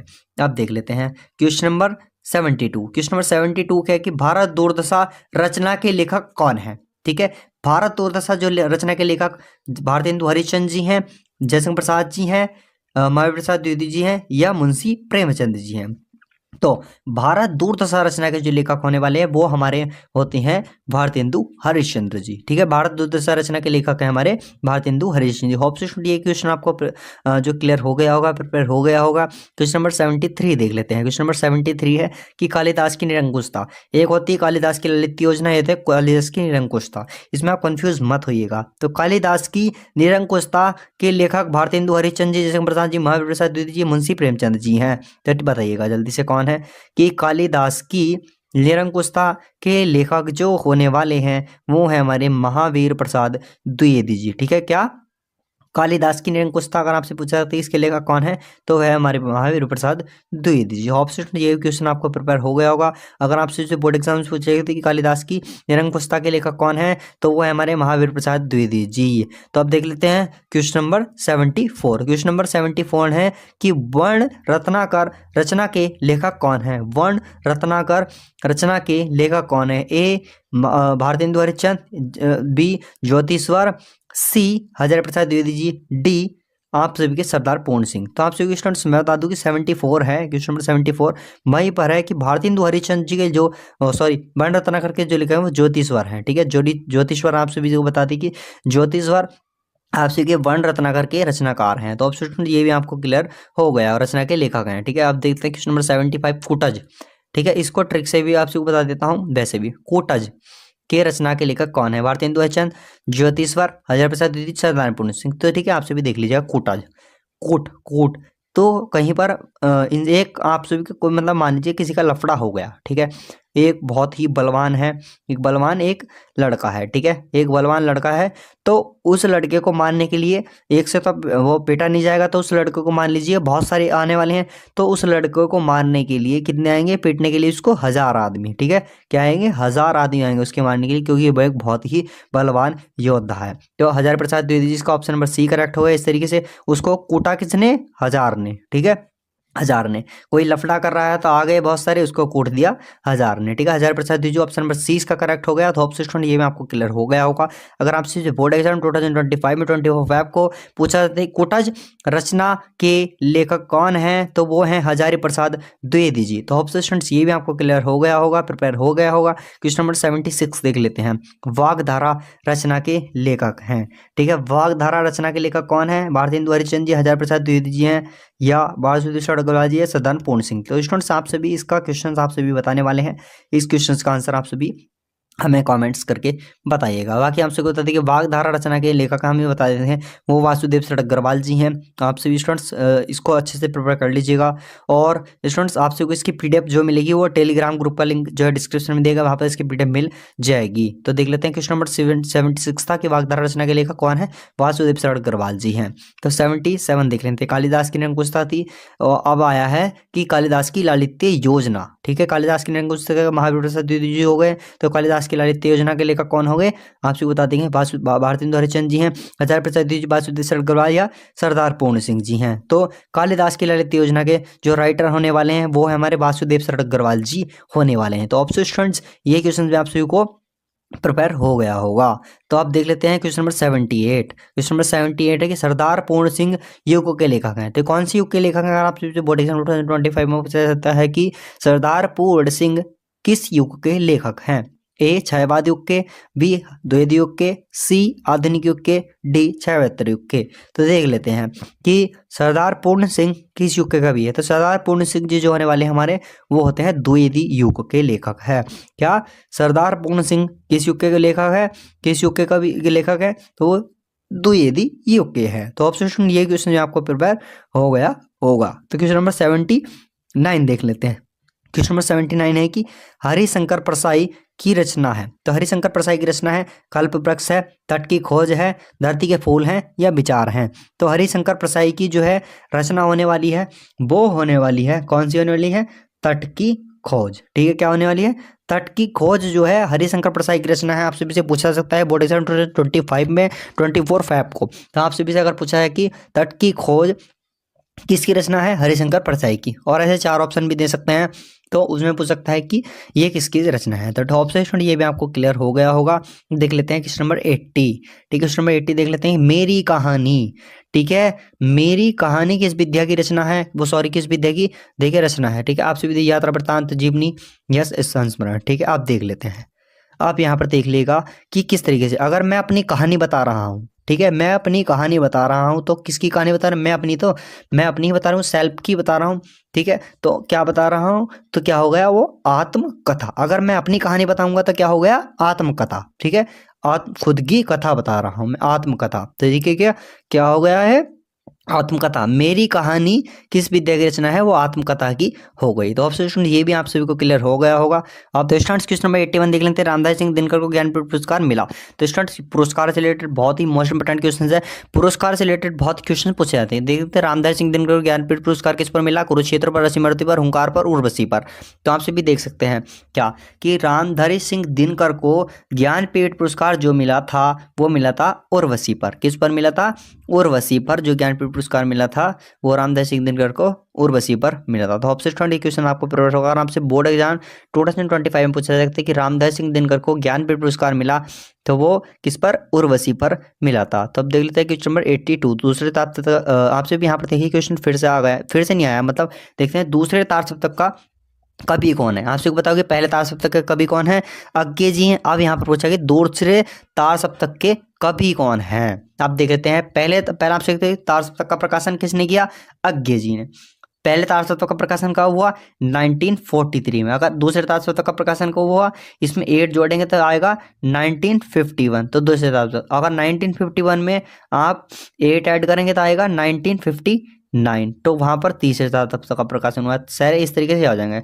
और दूसरे तारतत्व का जो प्रकाशन जो कवि हैं, सप्तक के कवि कौन है? तो वह हैं भवानी प्रसाद मिश्र जी। तो आप सभी को ये क्वेश्चन बहुत ही अच्छे से प्रिपेयर हो गया होगा, कि बहुत ही मोस्ट इंपोर्टेंट है। इस स्टूडेंट्स जो क्वेश्चन नंबर 82 में यहाँ पे आपसे पूछा गया दूसरे तार सप्तक का कवि कौन है, तो आपको भवानी प्रसाद मिश्र ही बताना है। बाकी इससे रिलेटेड क्वेश्चन मैंने आप सभी को बता दी किस तरीके से पूछा जाते हैं। पहले तार सप्तक का प्रकाशन किसने किया? अज्ञे जी ने। कब किया? 1943 में। दूसरे तार सप्तक का प्रकाशन अगर पूछता है तो इसमें 8 ऐड कर दीजिएगा, तो वहीं पर आ जाएगा हमारा 1951। तीसरे तार सप्तक का प्रकाशन पूछेगा तो इसमें 8 ऐड कर दीजिएगा, और तो वहां पर आ जाएगा 1959। ठीक है, तीनों तार सप्तक का प्रकाशन आ गया। पहले का अज्ञे जी ने, और पूछता है कि दूसरे तार सप्तक का प्रकाशन किसने किया? तो भवानी प्रसाद मिश्र जी ने किया। तो ऑप्शन ये क्वेश्चन भी आपको प्रिपेयर हो गया होगा। क्वेश्चन नंबर 83 देख लेते हैं। 83 है कि दूसरे सप्तक का प्रकाशन हुआ था। दूसरे तार सप्तक का प्रकाशन को हुआ, वो आपसे बता दी कि 1943 का पहले का, इसमें 8 ऐड करेंगे तो 1951 आ जाएगा। तीसरे का 1959 आ जाएगा। होप से स्टूडेंट ये आपका क्वेश्चन प्रिपेयर हो गया होगा अब तक सारा। तीसरे तार सप्तक का प्रकाशन 1959 में हुआ। ठीक है, एक क्वेश्चन भी आपको प्रिपेयर हो गया होगा। 85 देखते हैं। तार सप्तक का प्रकाशन किसने किया? वो किया अज्ञे जी ने। सच्चिदानंद धीरेन्द्र वात्स्ययन अज्ञे ने। दूसरे तार सप्तक का प्रकाशन भवानी प्रसाद मिश्र जी ने किया।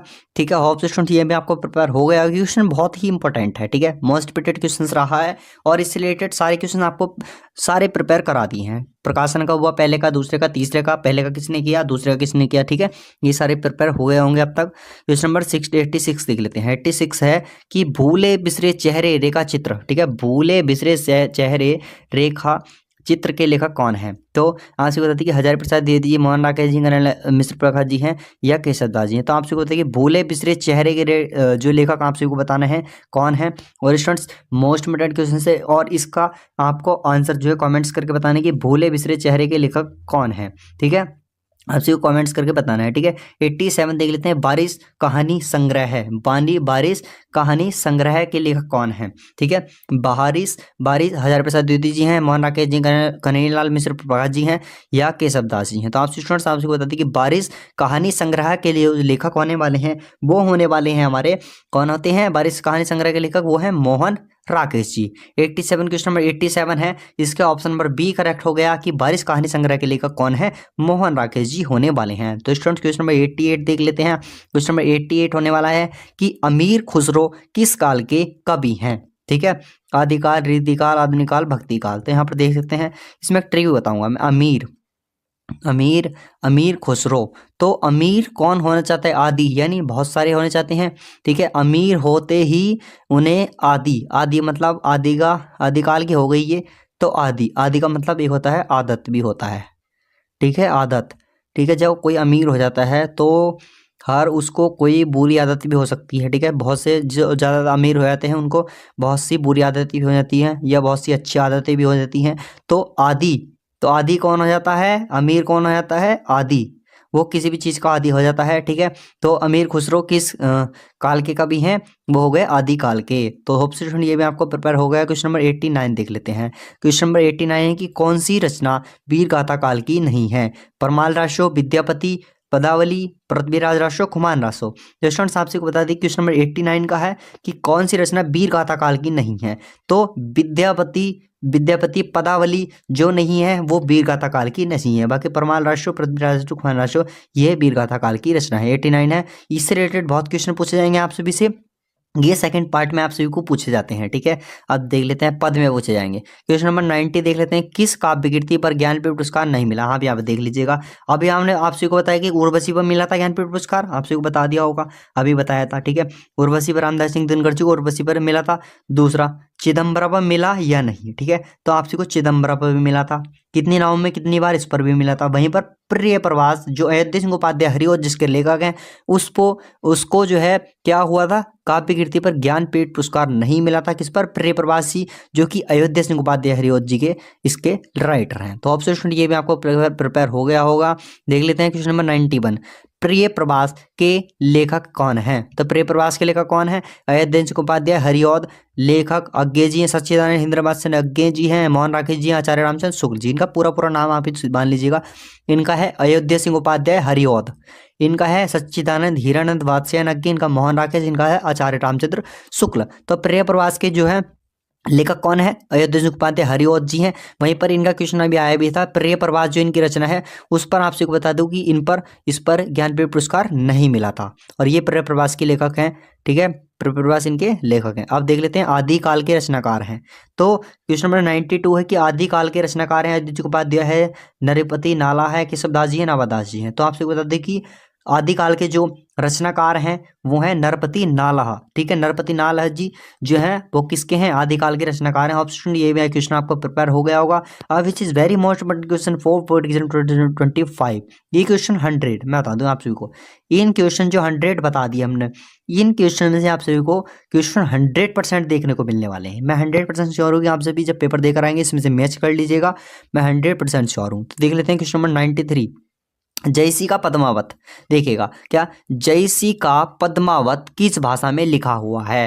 तो जयसी का पद्मावत ब्रज भाषा में है, फारसी में है, खड़ी बोली में है, या अवधी में है? तो आपसे क्वेश्चन नंबर 93 का ऑप्शन नंबर डी करेक्ट हो गया। आपसे बता दें कि जयसी का जो पद्मावत लिखा गया है वो लिखा गया है अवधी भाषा में। कौन सी में? अवधी भाषा में जयसी का पद्मावत लिखा गया है, अवधी भाषा में। तो आपसे भी अगर बोर्ड एग्जाम से पूछा जाएगा जयसी का पद्मावत वो किस भाषा में है, तो वो है अवधी भाषा में। होप स्टूडेंट ये में आपको प्रिपेयर हो गया होगा। अब देख लेते हैं ज्ञानश्री शाखा के प्रतिनिधि कवि हैं। इनसे रिलेटेड तो बहुत ही क्वेश्चन पूछे जाते हैं और ये बहुत ही कंफ्यूजिंग क्वेश्चन रहते हैं। देख लीजिएगा 94, ज्ञानश्री शाखा के प्रतिनिधि कवि हैं। ज्ञानश्री शाखा के प्रतिनिधि कवि कौन है? तो ज्ञान। आप सिर्फ यहाँ पर देख लीजिएगा, ट्रिक्स मान लीजिएगा, ज्ञान। ठीक है, ज्ञान मान लीजिएगा। जिसके पास ज्ञान रहता है वो कौन बन जाता है?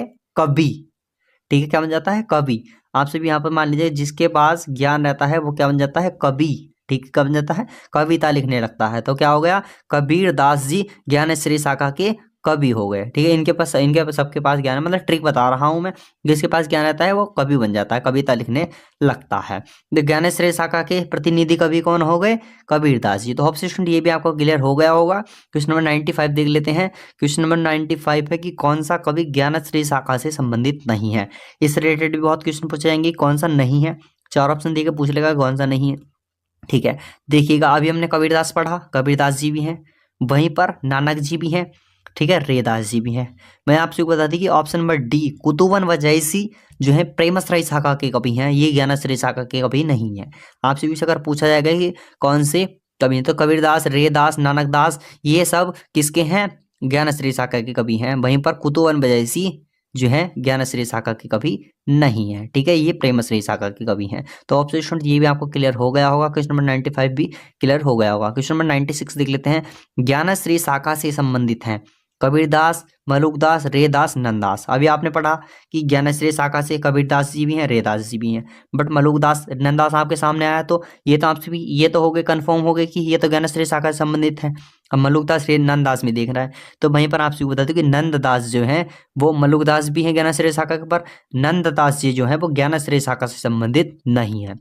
इस तरीके से 4 से 5 राइटर याद कर लीजिएगा। वहीं पर आप एलिमिनेट का ऑप्शन लगा दीजिएगा। वहीं पर आप सभी को यहाँ पर देख सकते हैं आपके 2 निकल गए। तो यहाँ पर आप सभी अगर इन दोनों में से नहीं भी पता था 50-50 चांस है, 50% चांस है आप सभी को इनमें सही करने के। तो एलिमिनेट कर लीजिएगा।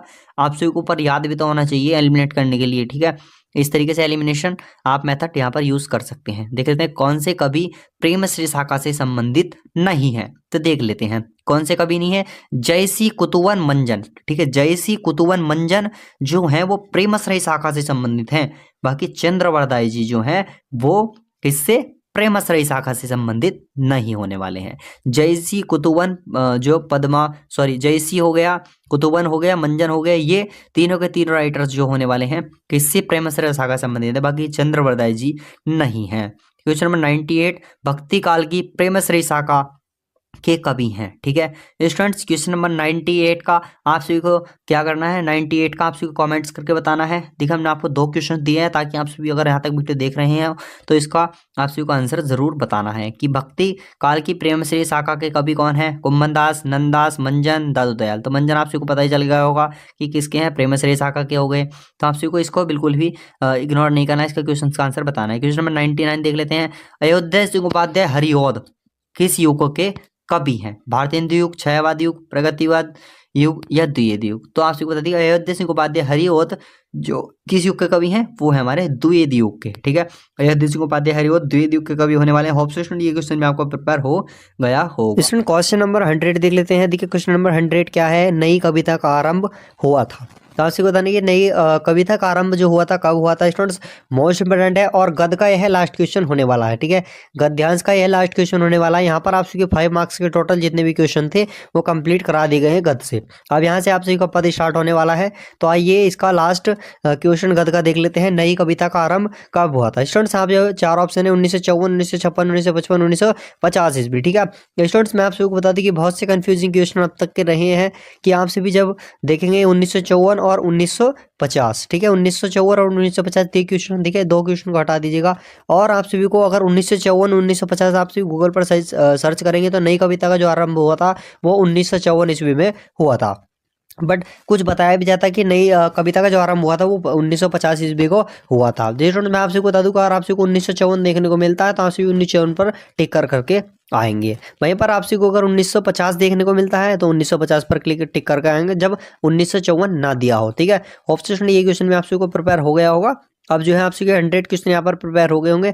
अब जो बचे 100 क्वेश्चन और कराने वाले जो कि पद्यांश से वहाँ पर आपसे को 5 मार्क्स पक्के हो जाएंगे। स्टूडेंट्स आप सभी का यहाँ पर गद्य पोर्शन कंप्लीट हो चुका है। अब यहाँ पर आप सभी का पद स्टार्ट होने वाला है जिसमें अब हम जो आप सभी को 100 क्वेश्चन यहाँ पर पद में भी कराने वाले हैं, which is very most important question for board exam 2026 for class 10। ठीक है इसलिए इनको भी अच्छी तरीके से देखिएगा, बहुत ही मोस्ट इंपोर्टेंट है। ठीक है और बात कर लेता हूँ इसकी पीडीएफ की। तो पीडीएफ आप सभी को टेलीग्राम ग्रुप का जो है लिंक डिस्क्रिप्शन में दिया गया है, तो वहाँ पर आप सभी को पीडीएफ जो है प्रोवाइड कर दी जाएगी। आप सभी वहाँ पर जो है इसको डाउनलोड कर लीजिएगा और आप सभी इसको 2 से 3 बार पढ़ लीजिएगा। ठीक है आप सभी को कंप्लीट रिविजन हो जाएगा। और स्टूडेंट्स मैं आपसे बता दूँ कि और भी कोई क्वेश्चन की जरूरत है नहीं, और हो सकता है कि आपसे भी याद करना चाहें तो कर सकते हैं। बट स्टूडेंट्स मैं एक इसके बाद टॉप 50 क्वेश्चन की एक वीडियो ला सकता हूं, टॉप 50 क्वेश्चन की, जिससे आप सभी के भी प्रिपेयर हो जाएंगे। अगर आप सभी मॉडल पेपर में देखेंगे, क्वेश्चन बैंक में अगर आप सभी देखेंगे तो वहाँ पर क्या होगा, आप सभी कई हज़ार के समथिंग है रचना। ठीक है हज़ारों के समथिंग दी गई हैं उसमें। बट स्टूडेंट्स आप सभी 200 या मैं कहूँ कि 250 को याद कर लेते हैं तो स्टूडेंट्स आप सभी के यहाँ पर ये मान के चलिएगा 10 मार्क्स पक्के हो जाने वाले हैं। ठीक है क्वेश्चन नंबर फर्स्ट है कि रामचंद्र शुक्ल ने जिस काल को वीरगाथा काल कहा उसे आदिकाल किसने कहा। क्या रामचंद्र शुक्ल जी ने, आचार्य रामचंद्र शुक्ल जी ने जिस काल को वीरगाथा काल कहा उसे आदिकाल किसने कहा था। तो स्टूडेंट्स उसे आदिकाल जो कहा था वह आचार्य हजारी प्रसाद द्विवेदी जी ने कहा था। मोस्ट इंपोर्टेंट क्वेश्चन है इसलिए इसको भी अच्छे से प्रिपेयर कर लीजिएगा। वहीं पर नेक्स्ट क्वेश्चन देख लेते हैं। अमीर खुसरो कवि है, तो अमीर खुसरो जो है वह कवि हैं किसके, आदिकाल के, भक्ति काल के, रीतिकाल के, आधुनिक काल के। तो अमीर खुसरो जो कवि है वहाँ है आदिकाल के। मोस्ट इंपोर्टेंट क्वेश्चन है इसलिए इसको अच्छे से प्रिपेयर कर लीजिएगा। अब वहीं पर नेक्स्ट क्वेश्चन देख लेते हैं। कौन सी रचना वीरगात्मक नहीं है, तो कौन सी रचना नहीं है, विद्यापति पदावली जो है ये वीरगाथा काल की रचना नहीं है। वहीं पर पृथ्वीराज रासो, बीसल देव रासो, परमाल रासो ये सब वीरगात्मक है, ठीक है वीरगाथा काल की है।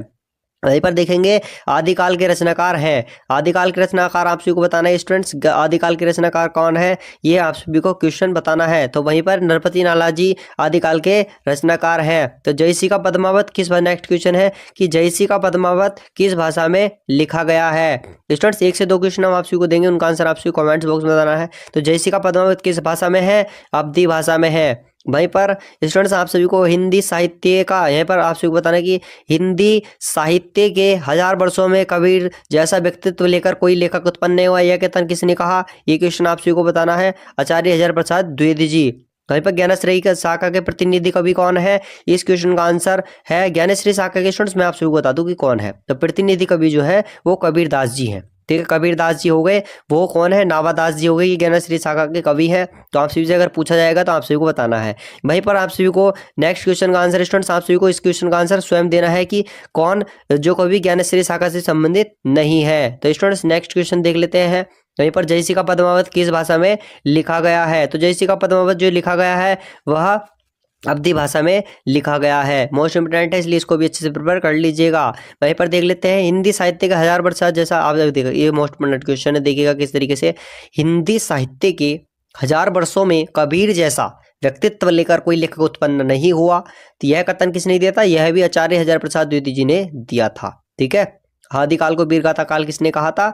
ये किसने? आचार्य रामचंद्र शुक्ल का जो था, आचार्य रामचंद्र शुक्ल जी ने, हमने पहले क्वेश्चन बताया था आचार्य रामचंद्र शुक्ल जी ने, जिसे आदिकाल उसे किसने कहा था? आचार्य हजारी प्रसाद द्विवेदी जी ने कहा था। अभी नेक्स्ट सबसे पहले हमने वही क्वेश्चन किया था, तो वहां पर आप सभी को पता चल गया होगा। वहीं पर नेक्स्ट क्वेश्चन देख लेते हैं, ज्ञानेश्वरी शाखा के प्रतिनिधि कवि कौन है? तो ज्ञानेश्वरी शाखा के प्रतिनिधि कवि कौन है? कबीरदास जी। ठीक है, और वहीं पर इस क्वेश्चन का आंसर भी स्टूडेंट्स आप सभी को देना है कि कौन सा कवि ज्ञानेश्वरी शाखा से संबंधित नहीं है। तो ये आप सभी को बताने की कौन सा कवि ज्ञानेश्वरी शाखा से संबंधित नहीं है। तो हमने आप सभी को बताया कबीरदास, नानक जी, रैदास। ये कबीरदास जी हो गए, नानक जी, रैदास जी, ये कौन है? ज्ञानेश्वरी शाखा से संबंधित है। और वहीं पर कुतुबन वजयसी जो है प्रेमश्री शाखा से संबंधित होने वाले हैं। अब देखिए ज्ञानेश्वरी शाखा के ज्ञानेश्वरी काव्य धारा के कवि नहीं है। कौन? कबीरदास जी, नंददास जी या रैदास जी। तो नंददास जी जो है ज्ञानेश्वरी शाखा के कवि नहीं है। अब देखते हैं भक्ति काल की प्रेमश्री शाखा के कुतुबन, जयसी व मंजन। ये आप सभी को बता दूं कि भक्ति काल की प्रेमश्री शाखा के कवि हैं कुतुबन व मंजन व जयसी। ठीक है, तो ये आप सभी किसकी? भक्ति काल की कवि हो। वहां पर मंजन आ गया तो कौन हो गए? भक्ति काल की प्रेमश्री शाखा से संबंधित हो गए। निम्नलिखित में से भक्ति काल की कीर्ति है पार्वती मंगल जो है भक्ति काल की कीर्ति होने वाली है। ठीक है, भक्ति काल की कीर्ति अगर आप सोचे भक्तिमाल कौन होगी? पार्वती मंगल जी हो गई।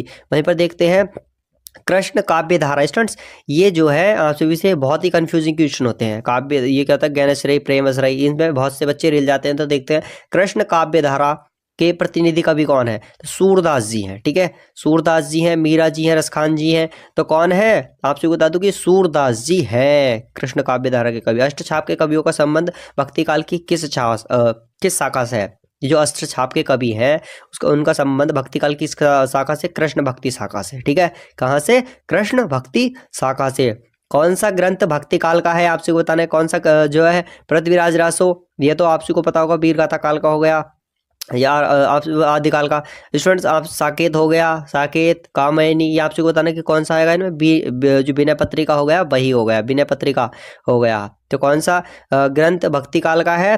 विनय पत्रिका जो है भक्ति काल का हो गया। वहीं पर देखते हैं कौन सा कवि राम भक्ति शाखा से संबंधित नहीं है? तुलसीदास जी आपको पता होगा, रामचरितमानस, ये तो भक्ति राम की भक्ति शाखा से संबंधित है। अग्रदास जी भी है, वहीं पर नाभादास जी भी हैं। चतुर्वृदास जो है वो राम भक्ति शाखा से संबंधित नहीं है। गोस्वामी तुलसीदास जी के बचपन का राम क्या था? तुकाराम, आत्माराम, सीताराम, राम बोला। तो राम बोला जी था। ठीक है, गोस्वामी तुलसीदास जी के बचपन का नाम राम बोला था। सुकर खेत। अब देखेंगे नेक्स्ट क्वेश्चन, सुकर खेत नामक स्थान संबंधित है। आपसे बताना कि सुकर खेत नामक स्थान जो संबंधित है कबीरदास से, नंददास से, तुलसीदास से है या सूरदास से? तुलसीदास जी से संबंधित है। सुकर खेत नामक स्थान जो है वो तुलसीदास जी से संबंधित है। भाई भाई नेक्स्ट क्वेश्चन देख लेते हैं। क्वेश्चन नंबर नेक्स्ट है, रौनकता नामक स्थान संबंधित है। इतना मोस्ट इंपोर्टेंट नहीं है, फिर भी बता देते हैं, सूरदास जी से है। ठीक है, बसुआ गोविंदपुर में जन्म हुआ था, किसका हुआ था? बिहारी जी का। ठीक है, किनका? बिहारी जी का। बसुआ गोविंदपुर में जन्म बिहारी जी का हुआ था। कृष्ण काव्य धारा के कवि नहीं है, कौन है? नंददास, चतुर्दास, सूरदास या लालदास, ये इनको नाभादास भी बोलते हैं। तो नाभादास जी जो है कृष्ण काव्य धारा के कवि नहीं है। अब देखते हैं भिखारी दास कवि है। ठीक है, भिखारी दास आप कौन से काल के कवि? भक्ति काल के, रीति काल के, आदिकाल के, आधुनिक काल के? तो भक्ति काल के नहीं, ना कि रीति काल। ये कौन से रीति काल के कवि होने वाले हैं? कहाँ के? भिखारी दास कवि जो है वो रीति काल के हैं। अब देखेंगे इनमें से हिंदी का प्राचीनतम प्रथम महाकाव्य कौन सा है? तो पृथ्वीराज रासो। ठीक है, कौन सा है? पृथ्वीराज रासो। वहीं देखते हैं भक्ति काल का काव्य नहीं है, तो भक्ति काल का काव्य कौन सा नहीं है? ये पृथ्वीराज रासो। ठीक है, पद्मावत, रामचरितमानस, सूरसागर, ये आपको बता दूं कि भक्ति काल के हैं, वहीं वह पृथ्वीराज रासो नहीं है। अब देखेंगे न्यू क्वेश्चन देखते हैं नेक्स्ट। तुलसीदास की रचना नहीं है, कौन सी नहीं है? कवितावली है। वहीं पर कौन सी? पार्वती मंगल है, रामलला, नहु छू है। और वहीं पर रामचंद्रिका जो नहीं है वो केशवदास जी की है। ठीक है, किसकी? केशवदास जी की है। तो इसलिए आपसे बता दूं कि रामचंद्रिका तुलसीदास जी की नहीं है, केशवदास जी की होने वाली है। बीरस की कीर्ति है, ये आपसे बताना कि बीर रस की जो कीर्ति है वो किसकी? बिहारी सतसई, सूरसागर, शिवा बावनी, प्रिय प्रवास। तो शिवा बावनी जो है बीर रस की कीर्ति है। ठीक है, अब देख लेते हैं द्विवेदी युग में लिखी गई है, कौन सी? आप सबको बता दूं कि द्विवेदी युग्म बहुत ही कामयनी तार सप्तक प्रिय प्रवास ग्राम्य। तो द्विवेदी युग्म में जो लिखी गई रचना है वह है प्रिय प्रवास, और जिसके आपसी को रचनाकार बताने हैं, लेखक बताने हैं, आपसे कमेंट्स करके बताने हैं कि प्रिय प्रवास के लेखक कौन होने वाले हैं। खड़ी बोली का प्रथम महाकाव्य कौन सा है? प्रिय प्रवास, वेदी वनवास, साकेत या कामयनी। तो खड़ी बोली का प्रथम महाकाव्य जो है वो प्रिय प्रवास है, और अयोध्या सिंह उपाध्याय हरिवंश इनके रचना के लेखक होने वाले हैं। द्विवेदी युग की रचना नहीं है, कौन सी नहीं है? प्रिय प्रवास आपसे को बता दें कि द्विवेदी युग की रचना है। भारत भारती, ये भी द्विवेदी युग की रचना है। साकेत, मैथिली शरण गुप्त, भारत भारती हो गया। प्रिय प्रवास अयोध्या सिंह उपाध्याय हरिवंश। आंसू झरना लहर, ये किसका? अच्छा, जयशंकर प्रसाद जी की है भाई, पर ये द्विवेदी युग की रचना नहीं होने वाली है। मैथिली शरण गुप्त की आधुनिक काल के किस युग से संबंधित है? द्विवेदी युग से। ठीक है, आधुनिक कौन से युग से संबंधित है मैथिली शरण गुप्त जी? द्विवेदी युग से। साहित्य सुधा निधि के संपादक हैं, तो आपसे बताने कि साहित्य सुधा निधि के संपादक कौन है? तो जगन्नाथ रत्नाकर जी जो है, जगन्नाथ दास रत्नाकर जी जो है वो साहित्य सुधा निधि के संपादक है। ठीक है, वहीं पर देखते हैं हरिऔध जी का जन्म हुआ था, यानी अयोध्या सिंह उपाध्याय हरिऔध जी जो है उनका जन्म कहाँ हुआ था? निजामाबाद में हुआ था, मोस्ट इंपोर्टेंट है। और फर्रुखाबाद में कौन सी लेखिका का, कौन सी कवयित्री का जन्म हुआ था? ये आप सभी को बताना है, कौन सी कवयित्री का जन्म हुआ था।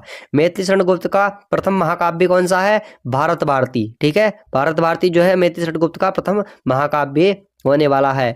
छायावाद काव्य वृद्धयत्री के रचनाकार नहीं है। प्रसाद, पंत, निराला, महादेव, तो महादेव वर्मा जी नहीं होने वाली है। ठीक है, वहीं पर देखते हैं नेक्स्ट, कवियों में से राष्ट्रकवि की उपाधि विभूषित किया गया मैथिली शरण गुप्त जी को। जो कवि थे, कवियों में से राष्ट्रकवि की उपाधि से विभूषित किसे किया गया था? मैथिली शरण गुप्त जी को किया था। मोस्ट इंपोर्टेंट है। भारतीय ज्ञान, देखिए ज्ञानपीठ से रिलेटेड बहुत ही मोस्ट इंपोर्टेंट क्वेश्चन है जो कि आपसे पूछा जाता है, और ये अभी तक का मोस्ट इंपोर्टेंट क्वेश्चन रहा है। ठीक है, मोस्ट इंपोर्टेंट मेरा एग्जामिनर का फेवरेट है कि भारतीय ज्ञानपीठ पुरस्कार नहीं मिला, किसे नहीं मिला था? मैथिली शरण गुप्त जी को भारतीय ज्ञानपीठ पुरस्कार नहीं मिला था। ठीक है, भारतीय ज्ञानपीठ पुरस्कार किसको नहीं मिला? अगर आपसे पूछा जाता तो आपको लगाना है मैथिली शरण गुप्त जी को इनमें से नहीं मिला। प्रगति लेखक संघ की स्थापना जो हुई थी वो 1936 में हुई थी। ठीक है, प्रगति लेखक संघ का प्रथम अधिवेशन कब हुआ? और स्थापना जो 1936 में ही हुई थी। मोस्ट इंपोर्टेंट है, इसको भी याद कर लीजिएगा। कविता वर्धनी, ठीक है, कविता वर्धनी सभा की स्थापना की थी। तो कविता वर्धनी सभा की स्थापना की थी वो किसने? केशव दास जी ने, भारतेंदु हरिश्चंद्र जी, श्याम सुंदर दास, रत्नाकर जी ने। तो भारतेंदु हरिश्चंद्र जी ने कविता वर्धनी सभा की स्थापना की थी। बिहारी सतसई की भाषा है, कौन सी है? बिहारी सतसई की भाषा जो है अवधी है, खड़ी बोली है, ब्रज भाषा है, मैथिली है, तो जो ब्रज भाषा है। बिहारी सतसई की भाषा कौन सी है? ब्रज भाषा है। कठिन काव्य का प्रेत, कठिन काव्य का प्रेत कहा जाता है घनानंद जी को, भूषण जी को, केशव दास जी को या पजाकर जी को। तो किसे कहा जाता है? केशव दास जी को। जयशंकर प्रसाद, सुमित्रानंद, सूर्यकांत त्रिपाठी तथा महादेव वर्मा किस वाद से संबंधित है? जयशंकर प्रसाद जी हो गए, सुमित्रानंद पंत हो गए, सूर्यकांत त्रिपाठी निराला हो गए, महादेव वर्मा जी होगी, किस बात से संबंधित है? छायावाद से। ठीक है, ये छायावाद से संबंधित होने वाले हैं। कवियों में से छायावादी कवि, ठीक है, कवियों में से छायावादी कवि हैं कौन से? जयशंकर प्रसाद जी हैं, बिहारी सतसई जी, नागार्जुन जी, जगन्नाथ रत्नाकर जी, जगन्नाथ दास रत्नाकर जी हैं। तो जयशंकर प्रसाद जी कवियों में छायावाद के कवि हैं कौन? या हमने अभी यहाँ पर क्वेश्चन पढ़ा कि जयशंकर प्रसाद, सुमित्रानंद, सूर्यकांत त्रिपाठी निराला और महादेव वर्मा जी किससे? छायावाद से संबंधित है। और वहीं पर क्वेश्चन पुटअप कर लिया, कवियों में से छायावादी कवि कौन है? जयशंकर प्रसाद जी। अब देखेंगे कामायनी में श्रद्धा सर्ग, ठीक है, कामायनी में श्रद्धा सर्ग किस सर्ग के बाद आता है? आशा सर्ग के बाद ही आता है। वहीं पर नेक्स्ट क्वेश्चन है, प्रकृति का मकर कवि किसको कहा गया है? तो सुमित्रानंद पंत जी को प्रकृति का मकर कवि कहा गया है। अब next question which is very most important question हो सकता है, ये आप सभी मान के चलिए, स्टार लगा लीजिए, बहुत ही मोस्ट इंपोर्टेंट क्वेश्चन है, इसलिए इसको अच्छे से प्रिपेयर कर लीजिएगा। देखते हैं, सुमित्रानंदन पंत को ज्ञानपीठ पुरस्कार उनकी किस रचना पर मिला था? सुमित्रानंदन पंत जी को जो ज्ञानपीठ पुरस्कार मिला था वो कौन सी रचना पर मिला था? चिदम्बरा पर। ठीक है, चिदम्बरा पर मिलता, ना कि लोकायतन, युगांत, कलाडूढ़ चांद पर नहीं, चिदम्बरा पर मिला था सुमित्रानंदन पंत जी को। अब देखते हैं, पंत जी की प्रगतिवादी रचना मानी जाती है कौन सी? पल्लव, युगांत, गुंजन, वीणा। तो युगांत जो है वो प्रगतिवादी रचना मानी जाती है। कामायनी व झरना किस युग की रचना है? छायावादी युग की रचना है, क्योंकि भारतेंदु ये किसकी है? ये कामायनी व झरना किस युग की रचना है? छायावादी युग की, क्योंकि जयशंकर प्रसाद जी जो है कहाँ, कौन से युग के कवि हैं? ये जयशंकर प्रसाद जी की है। तो कौन से युग के कवि है जयशंकर प्रसाद जी? छायावादी युग के। द्विवेद युग का महाकाव्य नहीं है। कौन सा नहीं है? प्रिय प्रवास द्विवेद युग का है, जिसके उपाध्याय हरियोदय साकेत ये द्विवेद युग का है। मैथिली शरण गुप्त है द्वापर, ये भी कहाँ का? द्विवेद युग का महाकाव्य है। वहीं पर कामयनी जो है द्विवेद युग का महाकाव्य नहीं है। और प्रसाद का काव्य प्रवृत्ति निवृत्ति मिश्रित है। कौन सा है? लहर में, आंसू में, झरना में कामयनी है। तो ये हो गया आपका कामयनी में जो है वो प्रसाद का काव्य प्रवृत्ति निवृत्ति मिश्रित है। अब देखिएगा नेक्स्ट क्वेश्चन, तोड़ती पत्थर रचना। तोड़ती पत्थर रचना जयशंकर प्रसाद जी की, सूर्यकांत त्रिपाठी निराला, महादेव वर्मा, रामकुमार वर्मा। तो तोड़ती पत्थर रचना जो है वह सूर्यकांत त्रिपाठी निराला जी की होने वाली है। मोस्ट इंपोर्टेंट स्टूडेंट्स, हम सारे क्वेश्चन आप सभी को बहुत ही स्पीड से कराने हैं थोड़ा, ताकि आप सभी के पास टाइम कम है, वहीं पर आप सभी को एग्जाम्स वगैरह आने वाले हैं, इसलिए थोड़ा स्पीड में क्वेश्चन को सॉल्व कराया जा रहा है, इसलिए एडजस्ट कर लीजिएगा। नई कविता के कवि हैं तो कौन है? नरेंद्र शर्मा जी जो है वो नई कविता के कवि होने वाले हैं। और मोस्ट इंपोर्टेंट है कौन हो गए? नरेंद्र शर्मा। प्रयोगवादी काव्य धारा के जनक हैं। प्रयोगवादी काव्य धारा, ये मोस्ट इंपोर्टेंट क्वेश्चन है और अब तक का ये जो एग्जामिनर का फेवरेट क्वेश्चन आ गया। प्रयोग धारा कवि कौन है? ठीक है, तो वो है अज्ञे जी। अज्ञे जी जो है प्रयोग धारा के कवि रहे हैं। कौन? अज्ञे जी। देखिएगा यहाँ पर है इनका पूरा नाम है सच्चिदानंद धीरानंद वात्स्ययन अज्ञे। तो प्रयोगवादी काव्य धारा के जनक कौन रहे हैं? अज्ञे जी रहे हैं। अब देखते हैं, निम्नलिखित में से प्रगतिवादी कवि नहीं है। अभी हमने पढ़ लिया शिव मंगल सुमन जो है ये प्रगतिवादी के हैं, ठीक है। वहीं पर रामविलास शर्मा ये भी प्रगतिवादी के हैं। नागार्जुन प्रगतिवादी कवि है। वहां पर भवानी प्रसाद मिश्र जी जो है प्रगतिवाद के कवि नहीं है। यहीं पर नेक्स्ट क्वेश्चन देख लेते हैं, निम्नलिखित में से कौन सा कवि प्रगतिवादी नहीं है? तो कौन सा नहीं है? केदारनाथ जी सिंह जी। वहीं पर हमने अभी पढ़ा कि कौन कौन से हैं, शिव मंगल सिंह सुमन, रामविलास शर्मा और नागार्जुन जी। वहीं पर हमें देखिएगा यहाँ से नागार्जुन मिल गया तो कवि प्रगतिवादी के हो गए।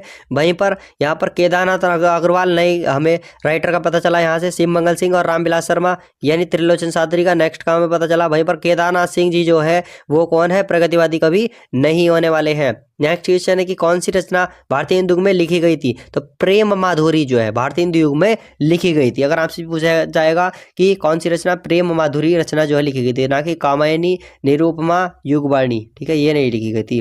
वहीं पर नेक्स्ट क्वेश्चन देखते हैं, पंत जी के सुमित्रानंद पंत जो है पंत जी के उस काव्य ग्रंथ का नाम लिखिए जिसमें उनकी सांस्कृतिक एवं दार्शनिक विचारधारा व्यक्त हुई है। चिदम्बरा, उत्तरा, पल्लव, लोकायतन। तो लोकायतन जो है वह इसका आंसर होने वाला है। वहीं पर स्टूडेंट्स नेक्स्ट क्वेश्चन देख लेते हैं। नेक्स्ट क्वेश्चन जो होने वाला है वह राम भक्ति सागर से संबंधित कौन है?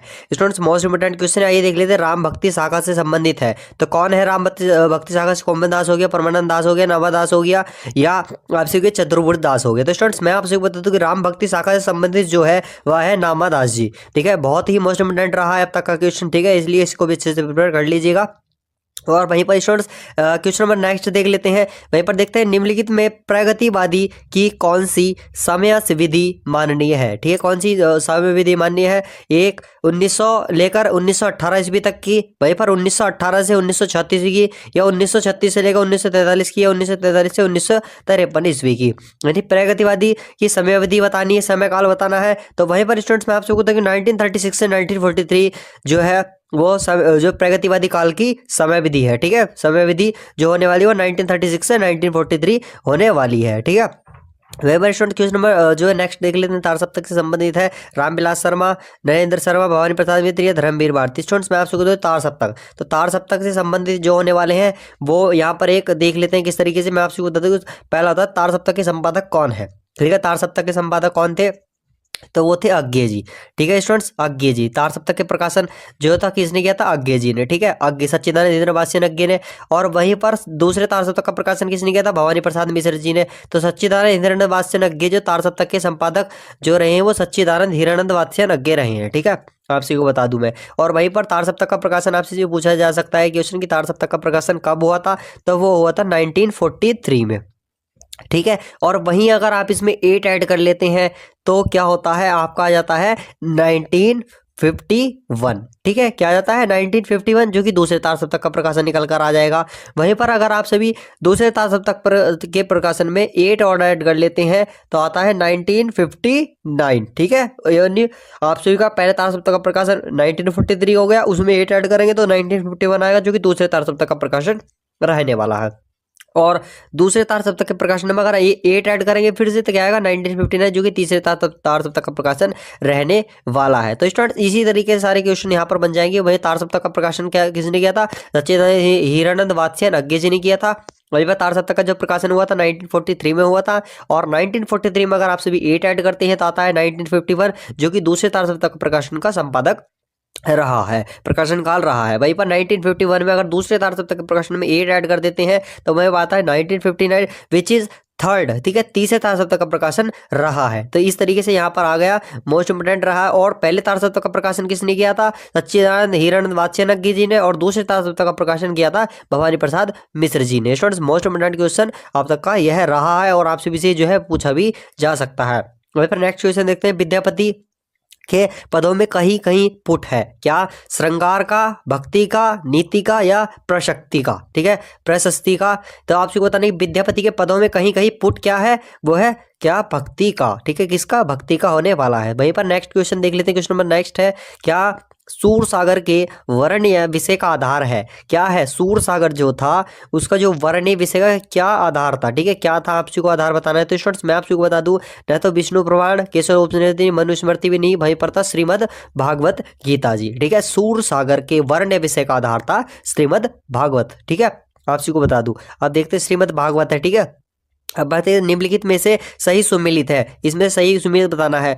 भारत भारती एक महाकाव्य है, या ये प्रणभंग चरित्र काव्य है, चरित्र काव्य है, या गीतिका वीर काव्य है, या रसीमती खंड काव्य। आपसे को पता होगा, आपसे भी ने पढ़ा भी होगा और आपसे के डिस्ट्रिक्ट में आता भी होगा कि रसी किसी के डिस्ट्रिक्ट में आता होगा, ठीक है, आपसे डिस्ट्रिक्ट वाइज रहता है। तो रसीमती क्या है, एक खंड काव्य होता है। आपसे का क्लास 12 हिंदी में पूछा भी जाएगा कि आपका स्वपठित खंड काव्य के आधार पर आपसे को अपने डिस्ट्रिक्ट से जो भी आपसे का जिले का आता है वो लिखते हैं। तो रसीमती यहाँ पर क्या होने वाला है, खंड काव्य, जो कि आपसे को हमने जो है बहुत ही अच्छी तरीके से डिटेल में पढ़ाया हुआ है। आपसे भी हमारे YouTube channel target with Rohit Daksh पर आपसे भी विजिट कर सकते हैं। वहाँ पर आपसे को 4 घंटे की एक वीडियो है जो इसमें कंप्लीट हिंदी में बता रखा है। और वहाँ पर आपसे को रसीमती भी पूरा चैप्टर रसीमती का जो है पूरा पढ़ा रखा है, क्या क्या रसीमती में हुआ था। और वहीं पर रसीमती हो गया, सत्य की जीत हो गया, तो इस तरीके से हमने सब पढ़ाया हुआ है। वहीं पर देखते हैं नेक्स्ट क्वेश्चन, कौन सी कृति महाकाव्य नहीं है, रामचरितमानस, श्री रामचरितमानस, साकेत, यामा, पद्मावत। तो आपसे को बताने कि कौन सा महाकाव्य नहीं है।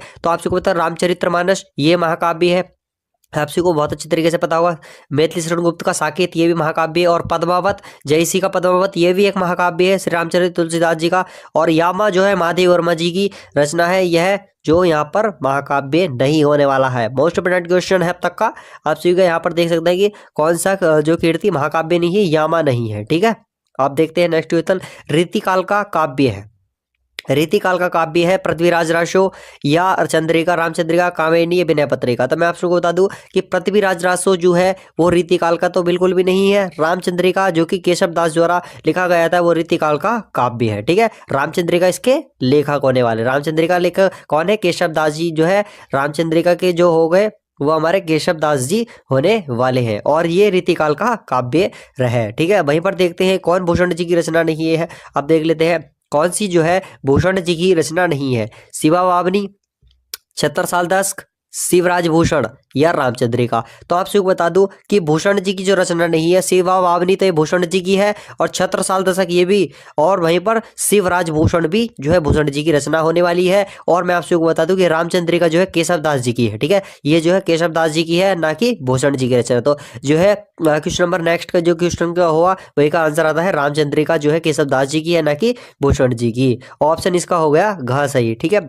देखते हैं नेक्स्ट क्वेश्चन, कौन सा कवि राम भक्ति शाखा से संबंधित नहीं है। तुलसीदास आपसे को तो श्री रामचरितमानस ही लिखा है तो राम भक्ति शाखा से संबंधित है। अग्रदास जी ये भी राम भक्ति शाखा से संबंधित है। वहीं पर हमारे नावादास जी ये भी राम भक्ति शाखा से संबंधित है, यानी हमारे नावादास जी वो नंददास जी जो है राम भक्ति शाखा से संबंधित नहीं है, ठीक है। राम भक्ति शाखा से तुलसीदास जी, अग्रदास, नावादास है, वहीं पर नंददास जी राम भक्ति शाखा से संबंधित नहीं है। कबीर के दोहों को नाम से जाना जाता है, कबीर जी के जो दोहे हैं उनको किस नाम से, दोहा, शबद, साकी, पद। आपसे को साखी आपने पढ़ भी रखा होगा, ये आपसे को पता होगा कि साकी जो है कबीर के दोहों का नाम है। कबीर के दोहों जी का नाम किस जान से जानते हैं? साकी से। ठीक है, मोस्ट इंपोर्टेंट है, इसलिए इसको भी अच्छे से प्रिपेयर कर लीजिएगा। वहीं पर देखते हैं नवदा भक्ति के प्रकार है। तो नवदा भक्ति के प्रकार कौन से हैं? 1 है, 3 है, 8 है, 9 है। नव नव मतलब 9। ठीक है, इससे रिलेट कर लीजिएगा। नव 9, नव 9। तो नवदा भक्ति के प्रकार कितने हैं? 9। ठीक है, अब देखते हैं साकेत की नायिका कौन है। मोस्ट इंपोर्टेंट है, मोस्ट रिपीटेड क्वेश्चन रहा है कि साकेत की नायिका कौन होने वाली है। ठीक है, आपसे बता दूं कि साकेत की नायिका जो है उर्मिला जी है, ना कि यशोधरा, राधा, द्रौपदी नहीं है, द्रौपदी भी नहीं है। ठीक है, ये सत्य की जीत में आपसे को द्रौपदी की नायिका आप सत्य की जीत में आपसे को मिलने वाला है। ठीक है, राधा जी भी नहीं है, उर्मिला है। साकेत की नायिका कौन है? उर्मिला जी होने वाली है। मोस्ट इंपोर्टेंट क्वेश्चन है। वही देखते हैं भारत भारती रचना है कौन से गद्य विद्या रचना है? कहानी, उपन्यास, नाटक, काव्य। तो भारत भारती जो है रचना है वो क्या है? एक कौन सी गद्य विद्या पर आधारित है? कौन सी विद्या पर? काव्य पर। यह एक भारत भारती काव्य है। ठीक है, मोस्ट इंपोर्टेंट है, इसलिए इसको भी अच्छे से प्रिपेयर कर लीजिए। अब आता है ज्ञानपीठ। ठीक है, ज्ञानपीठ पुरस्कार से रिलेटेड हर साल बोर्ड एग्जाम से कोई ना कोई क्वेश्चन बोर्ड से जरूर जाता है। वहीं पर आते हैं, देख लेते हैं, ये पढ़ लेगा। मोस्ट इंपोर्टेंट है कि रामधारी सिंह दिनकर को ज्ञानपीठ पुरस्कार जो मिला था वो किस पर मिला था? किस पर मिला था? कुरुक्षेत्र पर मिला था, या आप सभी का ऋषिमूर्ति पर मिला था, या हुंकार पर, या उर्वशी पर? तो स्टूडेंट्स मैं आप सभी को बता दूं कि रामधारी सिंह दिनकर जी को ज्ञानपीठ पुरस्कार जो मिला था वो मिला था उर्वशी पर। ठीक है, मोस्ट इंपोर्टेंट है, उर्वशी पर रामधारी सिंह दिनकर जी को ज्ञानपीठ पुरस्कार मिला था। और अब तक का best question, favourite question examiner का रहा है। वहीं पर स्टूडेंट्स क्वेश्चन जो कि मोस्ट इंपोर्टेंट है और हमने आपको इसके बारे में बताया, दूसरे तारसप्तक का प्रकाशन जो है कवि कौन है? दूसरे तारसप्तक के कवि कौन है आपसे बताना है। मोस्ट इंपोर्टेंट क्वेश्चन का अब तक का, और इसके बारे में हमने पूरा डिटेल में डिस्कस किया भी है। आइए फिर से देख लेते हैं। पहले तारसप्तक का प्रकाशन किसने किया था? अज्ञे जी ने, यानी सच्चिदानंद हीरानंद वात्स्ययन अज्ञे जी ने पहले तारसप्तक का प्रकाशन किया था। ठीक है, और हमने ये भी पूछा था कि दूसरे तारसप्तक का प्रकाशन किसने किया था? भवानी प्रसाद मिश्र जी ने दूसरे तारसप्तक का प्रकाशन किया था, ये पूछा है। वहीं पर आपसे भी से ये पूछ सकता है कि पहले तारसप्तक का प्रकाशन कब हुआ? तो हमने बताया था आप सभी को 1943 में हुआ था। वहीं पर अगर आप सभी क्या करते हैं, ठीक है, 1943 में पहले तारसप्तक का प्रकाशन हुआ था, और वहीं पर अगर 1943 में आप सभी 8 ऐड कर देते हैं तो क्या होता है? दूसरे तारसप्तक का प्रकाशन आ जाता है जो कि 1951 है। और वहीं पर अगर दूसरे तारसप्तक के प्रकाशन में आप सभी यानी 1951 में फिर से 8 ऐड कर देंगे तो क्या आ जाएगा? तीसरे तारसप्तक का प्रकाशन आ जाएगा। ठीक है, क्या? 1943 पहले तारसप्तक का प्रकाशन, जिसके सच्चिदानंद हीरानंद वात्स्ययन अज्ञे जी राइटर हो गए। वहीं पर अब उसमें अगर 8 ऐड करेंगे तो क्या आएगा? 1951 जो कि दूसरे तारसप्तक का प्रकाशन, जिसके भवानी प्रसाद मिश्र जी हो गए। देखिए क्वेश्चन हमसे पूछा गया है। वहीं पर अगर दूसरे तारसप्तक के प्रकाशन में 8 ऐड कर देंगे तो 1959 आएगा जो कि तीसरे तारसप्तक का प्रकाशन हो जाता है। तो होप से स्टूडेंट ये तारसप्तक से रिलेटेड पूरा क्वेश्चन आप सभी को प्रिपेयर हो गया होगा। और वहीं पर नेक्स्ट क्वेश्चन में ये क्वेश्चन पुट भी कर लिया गया कि तीसरे तारसप्तक का प्रकाशन वर्ष क्या है। आइए, हमने क्या पढ़ा था? 1943 में पहले तारसप्तक का प्रकाशन, उसमें 8 ऐड करेंगे तो आएगा 1951 जो कि दूसरे तारसप्तक का प्रकाशन रहेगा। ठीक है, 1951 ये रहा जो कि दूसरे तारसप्तक का प्रकाशन है। बट हमसे क्या पूछा है? क्या पूछा है हमसे? तीसरे तारसप्तक का प्रकाशन। अब क्या करेंगे हम? 1951 जो कि दूसरे तारसप्तक का प्रकाशन है उसमें 8 ऐड कर देंगे तो क्या आएगा? 1959 विच इज थर्ड है। ठीक है, तीसरे तारसप्तक का प्रकाशन जो कि हो जाएगा, और तीसरे तारसप्तक का प्रकाशन 1959 ये रहा। ठीक है, होप से स्टूडेंट तारसप्तक से रिलेटेड पूरा क्वेश्चन आपसे को प्रिपेयर हो गया होगा। और ये मोस्ट इंपोर्टेंट क्वेश्चन है तारसप्तक का, और जो कि आपसे भी से पूछा जा सकता है। तीसरे तारसप्तक का जो प्रकाशन है वो 1959 में हुआ था, क्योंकि 1943 में पहले तारसप्तक का प्रकाशन हुआ। 8 ऐड करेंगे तो आएगा 1951। वहीं पर हमारा दूसरे तारसप्तक का प्रकाशन हुआ, और 1951 में अगर 8 ऐड कर देते हैं तो वहीं पर आता है 1959 विच इज जो कि तीसरे तारसप्तक का प्रकाशन निकल कर आता है। पहले तारसप्तक का प्रकाशन अज्ञे जी ने, सच्चिदानंद हीरानंद वात्स्ययन अज्ञे जी ने किया था। वहीं पर दूसरे तारसप्तक का प्रकाशन भवानी प्रसाद मिश्र जी ने किया था, जो कि मोस्ट इंपोर्टेंट क्वेश्चन है। अब देखिएगा ये भी मोस्ट इंपोर्टेंट क्वेश्चन है, वो किस लिए? क्योंकि आपसे को बता दूं कि ये आपसे को बता दूं कि ज्ञानपीठ पुरस्कार से रिलेटेड हर साल कोई ना कोई क्वेश्चन पूछा जरूर जाता है। अब बताइएगा, निम्नलिखित में से किस काव्य कृति पर ज्ञानपीठ पुरस्कार नहीं मिला? तो किस पर नहीं मिला ये बताना है। मोस्ट इंपोर्टेंट है, मोस्ट बिटर रहा है। चिदम्बरा कितनी नावों में कितनी बार? उर्वशी, प्रेय प्रवास। तो स्टूडेंट्स मैं आपसे बता दूं कि चिदम्बरा जो है, आपसे बता दूं कि सॉरी प्रेय प्रवास जो है आपसे को उस पर ज्ञानपीठ पुरस्कार नहीं मिला, जो कि अयोध्या जी गोपाध्याय हरिऔध जी की एक रचना है। अब बात कर लेता हूँ उर्वशी रामधारी सिंह दिनकर की कितनी नावों में कितनी, हरिशंकर बस ये आपसे को बताना है। ठीक है, आपसे को चिदम्बरा कितनी नवंबर कितनी बार हो गया, ये हरिशंकर प्रसाद जी की है। ठीक है, आप सभी को बताना है कि चिदम्बरा किन की रचना है। ठीक है, ये बताना है, हमने आप सभी को बता दिया। उर्वशी रामधारी सिंह दिनकर कितनी नवंबर कितनी बार। चिदम्बरा आप सभी को बताना है। पर्यायप्रवास जिस पर आप सभी को ज्ञानपीठ पुरस्कार नहीं मिला, जो नहीं मिला, किसको नहीं मिला, अयोध्या सिंह उपाध्याय हरिऔध जी को ज्ञानपीठ पुरस्कार नहीं मिला था। अब देखते हैं अयोध्या सिंह उपाध्याय हरिऔध किस युग के कवि है, तो आप सभी को ये हमने बता रखा है।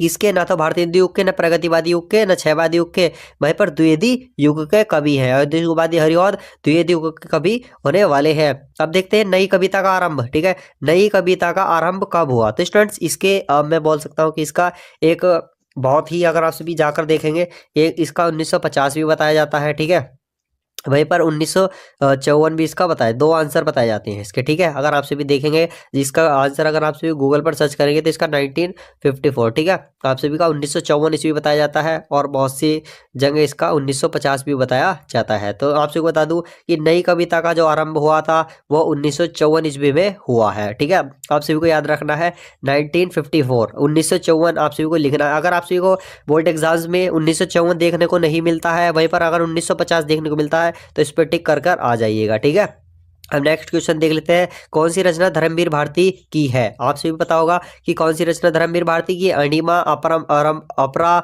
अंधायुग अर्चना। तो अंधायुग जो है वो धर्मवीर भारती की जी रचना है। ठीक है, आपसे बता दूं अंधायुग जो है धर्मवीर भारती जी की रचना है, मोस्ट इंपोर्टेंट है। तो आप देख लेते हैं नेक्स्ट, नौका विहार कविता अवतरित है, गुंजब से, वीणा से, पल्लव से, युगांत से। तो गुंजन जो है, नौका विहार जो है वो गुंजन से है। ठीक है, नौका विहार जो कविता ली गई है अवतरित जो है वह है गुंजन से, मोस्ट इंपोर्टेंट है, इसलिए इसको भी अच्छे से प्रिपेयर कर लीजिएगा। नेक्स्ट देख लेते हैं, कबीर के गुरु का नाम क्या था। कबीर के गुरु का नाम वल्लभचारी, नरहरिदास, रामानंद या आपका रामकृष्ण परमहंस। तो आपसे बता दूं कि स्टूडेंट्स जो कबीर जी के गुरु जी का नाम था वो था रामानंद जी। ठीक है, कबीर जी जो कबीरदास जी के जो गुरु थे उनका नाम था Ramanand ji, which is very most important question for board exam 2025। और 2025 हो गया और 24 आपको तो आप सभी एग्जाम्स होने वाली है। वहीं पर नेक्स्ट क्वेश्चन देख लेते हैं, चंद्रवत दाई जी की रचना है पृथ्वीराज रासो, कुमार रासो, राहुल बेल या जसमैंग जस चंद्रिका। आपसे बता दूं कि चंद्रवत दाई जी की जो रचना है वो है पृथ्वीराज रासो। ठीक है, पृथ्वीराज रासो जो है चंद्रवत दाई जी की रचना है, मोस्ट इंपोर्टेंट है। अष्टछाप के कवि नहीं है, तो अष्टछाप के कवि कौन नहीं है, सूरदास जी, कुंभनदास जी, तुलसीदास जी, कृष्णदास जी। तो अष्टछाप जी के जो कवि नहीं है वहाँ है तुलसीदास जी, अष्टछाप के ये कवि नहीं है। अब देखते हैं रीतिबद्ध काव्य धारा के कवि नहीं है। ठीक है, रीतिबद्ध काव्य धारा के कवि कौन नहीं है, जसवंत सिंह जी, याकूब खां जी, दलपति राय शंकर, वंशीधर जी या घनानंद जी। तो स्टूडेंट्स मैं आपसे बता दूं कि रीतिबद्ध काव्य धारा के जो कवि नहीं है वो घनानंद जी जो है, धनानंद जी जो है रीतिबद्ध काव्य धारा के कवि नहीं है। अब मोस्ट इंपोर्टेंट क्वेश्चन आता है दूसरे तात्विकता का प्रकाशन वर्ष। ठीक है, अब तक आपसे को पता चली गया होगा, हमने बताया था कि 1943 का पहला है, वहीं पर आपसे को 8 ऐड करेंगे तो क्या आएगा 1951, जो कि दूसरे तात्विकता का प्रकाशन निकल कर आ जाएगा, ये यहाँ रहा।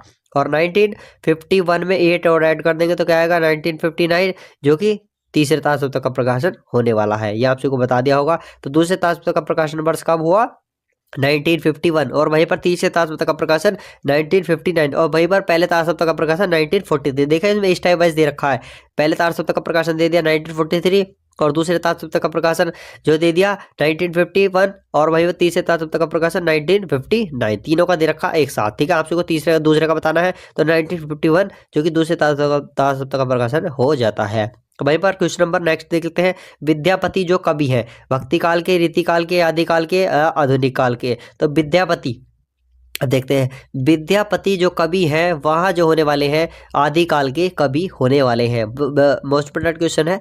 आप देखते हैं नेक्स्ट क्वेश्चन, अयोध्या सिंह उपाध्याय हरिऔध जी की जो रचना है। ठीक है, अयोध्या सिंह उपाध्याय हरिऔध जी की रचना है, कौन सी रचना है, साकेत नहीं, पल्लव नहीं, गीत नहीं, ये महादेव वर्मा जी की है, मैत्री षडगुप्त जी की है। वहीं पर प्रेय प्रवास अयोध्या सिंह उपाध्याय हरिऔध जी की एक काव्य है। ठीक है, क्या है प्रेय प्रवास, जिन पर इन्हें ज्ञानपीठ पुरस्कार नहीं मिला था। हमने आप जो ऊपर अभी पढ़ा भी है, एक इनका काव्य है। ठीक है, अयोध्या सिंह उपाध्याय हरिऔध जी की रचना कौन सी है, प्रेय प्रवास जो है। गीत महादेव वर्मा जी का आपसे को पता होगा। आप देखते हैं छायावाद के प्रवर्तक माने जाते हैं, छायावाद के आपसे को पता ही होगा, छायावाद जो जयशंकर प्रसाद जी बहुत ही ज्यादा प्रसिद्ध जो है एक लेखक है इनके, कौन, जयशंकर प्रसाद जी। ठीक है, अब छायावाद के प्रवर्तक माने जाते हैं कौन, जयशंकर प्रसाद जी, मोस्ट इंपोर्टेंट है और अच्छी तरीके से याद कर लीजिएगा। अब देखते हैं संसद से सड़क तक क्या? संसद से सड़क तक किस कवि की रचना है? धूमिल। ठीक है, संसद से सड़क तक जो है वो धूमिल रचना है। किस कवि की है? धूमिल जी की। ठीक है, आप देखते हैं नेक्स्ट क्वेश्चन। भवानी प्रसाद मिश्र कवि किस रूप से संग्रहित है? दूसरे तार सप्तक का प्रकाशन इन्होंने किया था, आप सभी को पता ही चल गया होगा। अभी हमने जो है पूरा तार सप्तक का जो है डिटेल में डिस्कशन कर रखा है। भवानी प्रसाद मिश्र कवि रूप में संग्रहित है किसके? दूसरे तार सप्तक के। और वहीं पर पहले तार सप्तक का प्रकाशन अज्ञे जी ने किया था। अब देखते हैं हिंदी साहित्य के आदिकाल के लिए बीज पावन काल का नाम किसने दिया था? रामचंद्र शुक्ल जी ने, डॉक्टर रामकुमार वर्मा ने, आचार्य महावीर प्रसाद द्विवेदी जी ने जो है बीज पावन काल आदिकाल का लिए जो बीज पावन काल दिया था, बीज पवन काल, सॉरी स्टूडेंट्स, बीज बपन काल जो दिया था, बीज बपन काल का जो नाम दिया था आचार्य महावीर प्रसाद द्विवेदी जी ने दिया था। अब देखते हैं नेक्स्ट क्वेश्चन, तार सप्तक। अब तार सप्तक फिर से आ गया। देखिए हमने तार सप्तक का पूरा क्वेश्चन आपको करा दिया, आप कहीं भी आपसे भी मार नहीं खाने वाले। तो तार सप्तक का जो संपादन किया था वो अज्ञे जी ने किया था। दूसरे तार सप्तक का प्रकाशन आप सभी को बता दिया हमने, और वहीं पर आप सभी को बता दें कि पहले तार सप्तक का प्रकाशन कब हुआ, दूसरे का, तीसरे का कब, पूरा डिटेल। अब देखते हैं नेक्स्ट क्वेश्चन। नेक्स्ट क्वेश्चन जो होने वाला है, क्वेश्चन जो होने वाला है, वात्सल्य रस के सम्राट कहे जाते हैं। अब बताइएगा, तुलसीदास जी, सूरदास जी, परमानंद दास जी, कुंभदास जी। तो वात्सल्य रस के सम्राट जो कहे जाते हैं वो हमारे सूरदास जी कहे जाते हैं। ठीक है, मोस्ट इंपोर्टेंट है। हिंदी का प्रथम कवि जो माना जाता है, ये क्वेश्चन जो है बोर्ड एग्जाम में पूछा जाता है। हिंदी का प्रथम कवि जो माना जाता है सरहपा। ठीक है, किसको? सरहपा जी को हिंदी का प्रथम कवि माना जाता है। मोस्ट इंपोर्टेंट है, इसलिए इसको भी अच्छे से प्रिपेयर कर लीजिएगा। अब देखते हैं students next question, which is very most important question for board exam 2025 और 2025 तो हो गया, और 24/5 को भी पूछा जा सकता है। मेति शरण गुप्त रचना में राष्ट्र प्रेम की भावना परिलक्षित होती है, कौन सा? भारत भारती में। मेति शरण गुप्त की रचना में राष्ट्र प्रेम की भावना परिलक्षित जो होती है वो किस में होती है? भारत भारती में। अब नेक्स्ट क्वेश्चन देख लेते हैं। क्वेश्चन नंबर नेक्स्ट जो है ना, परशुराम की प्रतीक्षा, क्या परशुराम की प्रतीक्षा काव्य कीर्ति है, कहाँ? रामदास जी दिनकर जी की है, या गजानन माता मुक्ति बोध जी की है, गिरजा कुमारी माथुर जी की है, धर्मवीर भारती जी की है। तो परशुराम की प्रतीक्षा रामदास जी दिनकर जी की होने वाली है। मोस्ट इंपोर्टेंट है, इसलिए इसको अच्छे से प्रिपेयर कर लीजिएगा। अब देखते हैं अलंकार क्या है। अलंकार रत्नाकर के लेखक है, अलंकार रत्नाकर के लेखक याकूब खां जी है, जसवंत सिंह जी है, दलपति राय बंशीधर या भिखारी दास जी। तो दलपति राय बंशीधर जी जो है अलंकार रत्नाकर के लेखक है। अब नेक्स्ट क्वेश्चन देख लेते हैं। मैथिली शरण गुप्त की रचना है, मैथिली शरण गुप्त की रचना कौन सी है? प्रेम प्रवास अयोध्या उपाध्याय हरिऔध जी की है, कावेरी जयशंकर प्रसाद जी की है, वहीं पर ये लोकायत सुमित्रा दलपति और साकेत जो है मैथिली शरण गुप्त जी की है। ठीक है, किसकी? मैथिली शरण गुप्त जी की है। तो आपसे भी पूछा गया मैथिली शरण गुप्त की रचना कौन सी है? वो साकेत होने वाली है। मोस्ट इंपोर्टेंट है। और प्रेम प्रवास जो है मैथिली शरण गुप्त जी का है, सॉरी स्टूडेंट्स, प्रेम प्रवास अयोध्या उपाध्याय हरिऔध जी का है। ठीक है, अब देखते हैं चिंतामणि कवि है, चिंतामणि, चिंतामणि जो है कवि जो है वो है कौन से? रीति सिद्ध वर्ग के, रीति युक्त के, रीति रहित के, या रीतिबद्ध के कवि है। तो आपसे बता दूं कि चिंतामणि कवि जो है वो रीतिबद्ध काव्य धारा के हैं। और स्टूडेंट ये तो कवि है। अब मैं पूछता हूँ आपसे भी एक क्वेश्चन पुटअप करता हूँ, चिंतामणि निबंध के लेखक कौन है? आपसे भी कमेंट्स करके आप सभी को बताना है।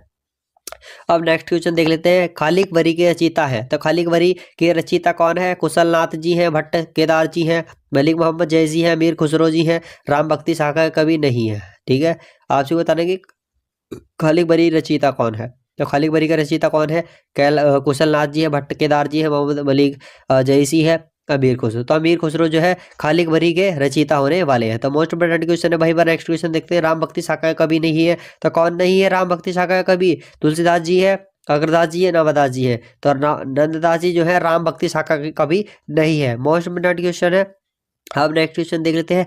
बिहारी सतसई में दोहों की संख्या है, तो बिहारी सतसई में दोहों की जो संख्या होती है वो कितनी है? 719 है, ना कि 713, ना कि 700, ना कि 724। तो 719 जो है बिहारी सतसई में दोहों की संख्या है। गंगावतरण काव्य कीर्ति का रचयिता कौन है? आपसे बता रहे हैं गंगावतरण काव्य कीर्ति का रचयिता अयोध्या उपाध्याय हरिऔध जी नहीं, जगन्नाथ रत्नाकर राइट आंसर होने वाला, ना कि सुमित्रा पद, ना कि भारतेंदु हरिचंद जी। तो होप से स्टूडेंट अगर आप सभी को अभी तक वीडियो अच्छी लग रही हो तो लाइक कर दीजिएगा, और थोड़ा स्पीड से इसलिए कराना पड़ रहा है ताकि आप सबका टाइम ज़्यादा वेस्ट ना हो और कम समय में ज़्यादा से ज़्यादा क्वेश्चन हम करा सकें। ठीक है, अब देखते हैं। रामदास दिनकर जी की रचना नहीं है, रजिमर्ती जी है, चक्रवाल जी है, परशुराम की प्रतीक्षा भी है, वहीं पर सुनहरे सहवाल जी जो है सवाल नहीं है किसकी, रामधारी सिंह दिनकर जी की नहीं है। अब स्टूडेंट्स नेक्स्ट रचना देख लेते हैं। नेक्स्ट क्वेश्चन जो है, आगे को भारतीय ज्ञानपीठ पुरस्कार जो प्राप्त हुआ था, कहाँ पर आगे जी को जो है ज्ञानपीठ पुरस्कार प्राप्त हुआ था, कितनी नाव में कितनी बार पर, कितनी नाव में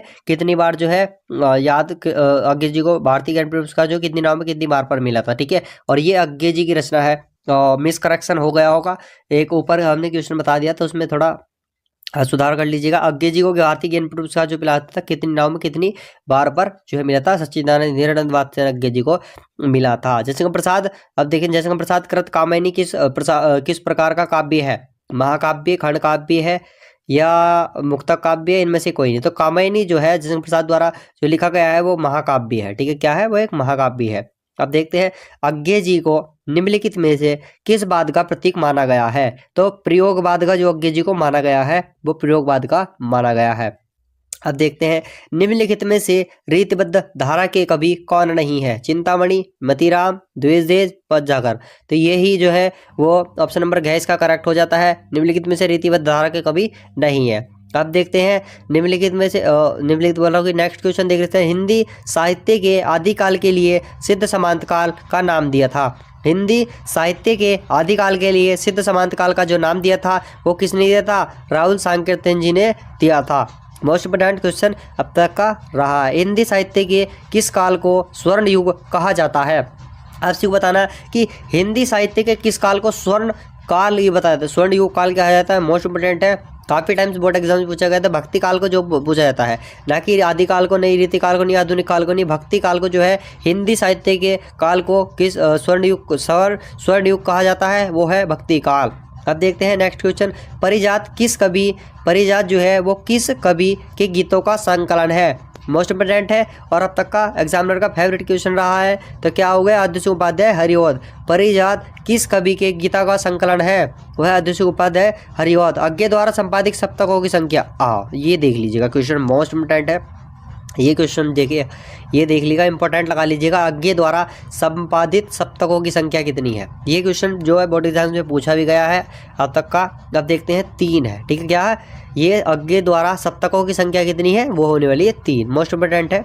अब देखते हैं किस कवि को ज्ञानपीठ पुरस्कार नहीं मिला। ये देखिएगा मोस्ट इंपोर्टेंट है। अब देखिएगा ज्ञानपीठ पुरस्कार से रिलेटेड ये भी इंपॉर्टेंट है, ठीक है। ये IMP लगा लीजिएगा, इंपॉर्टेंट है। और 24 फरवरी से आपसे बोर्ड एग्जाम में क्वेश्चन पूछ सकता है क्या कि किस कवि को ज्ञानपीठ पुरस्कार नहीं मिला।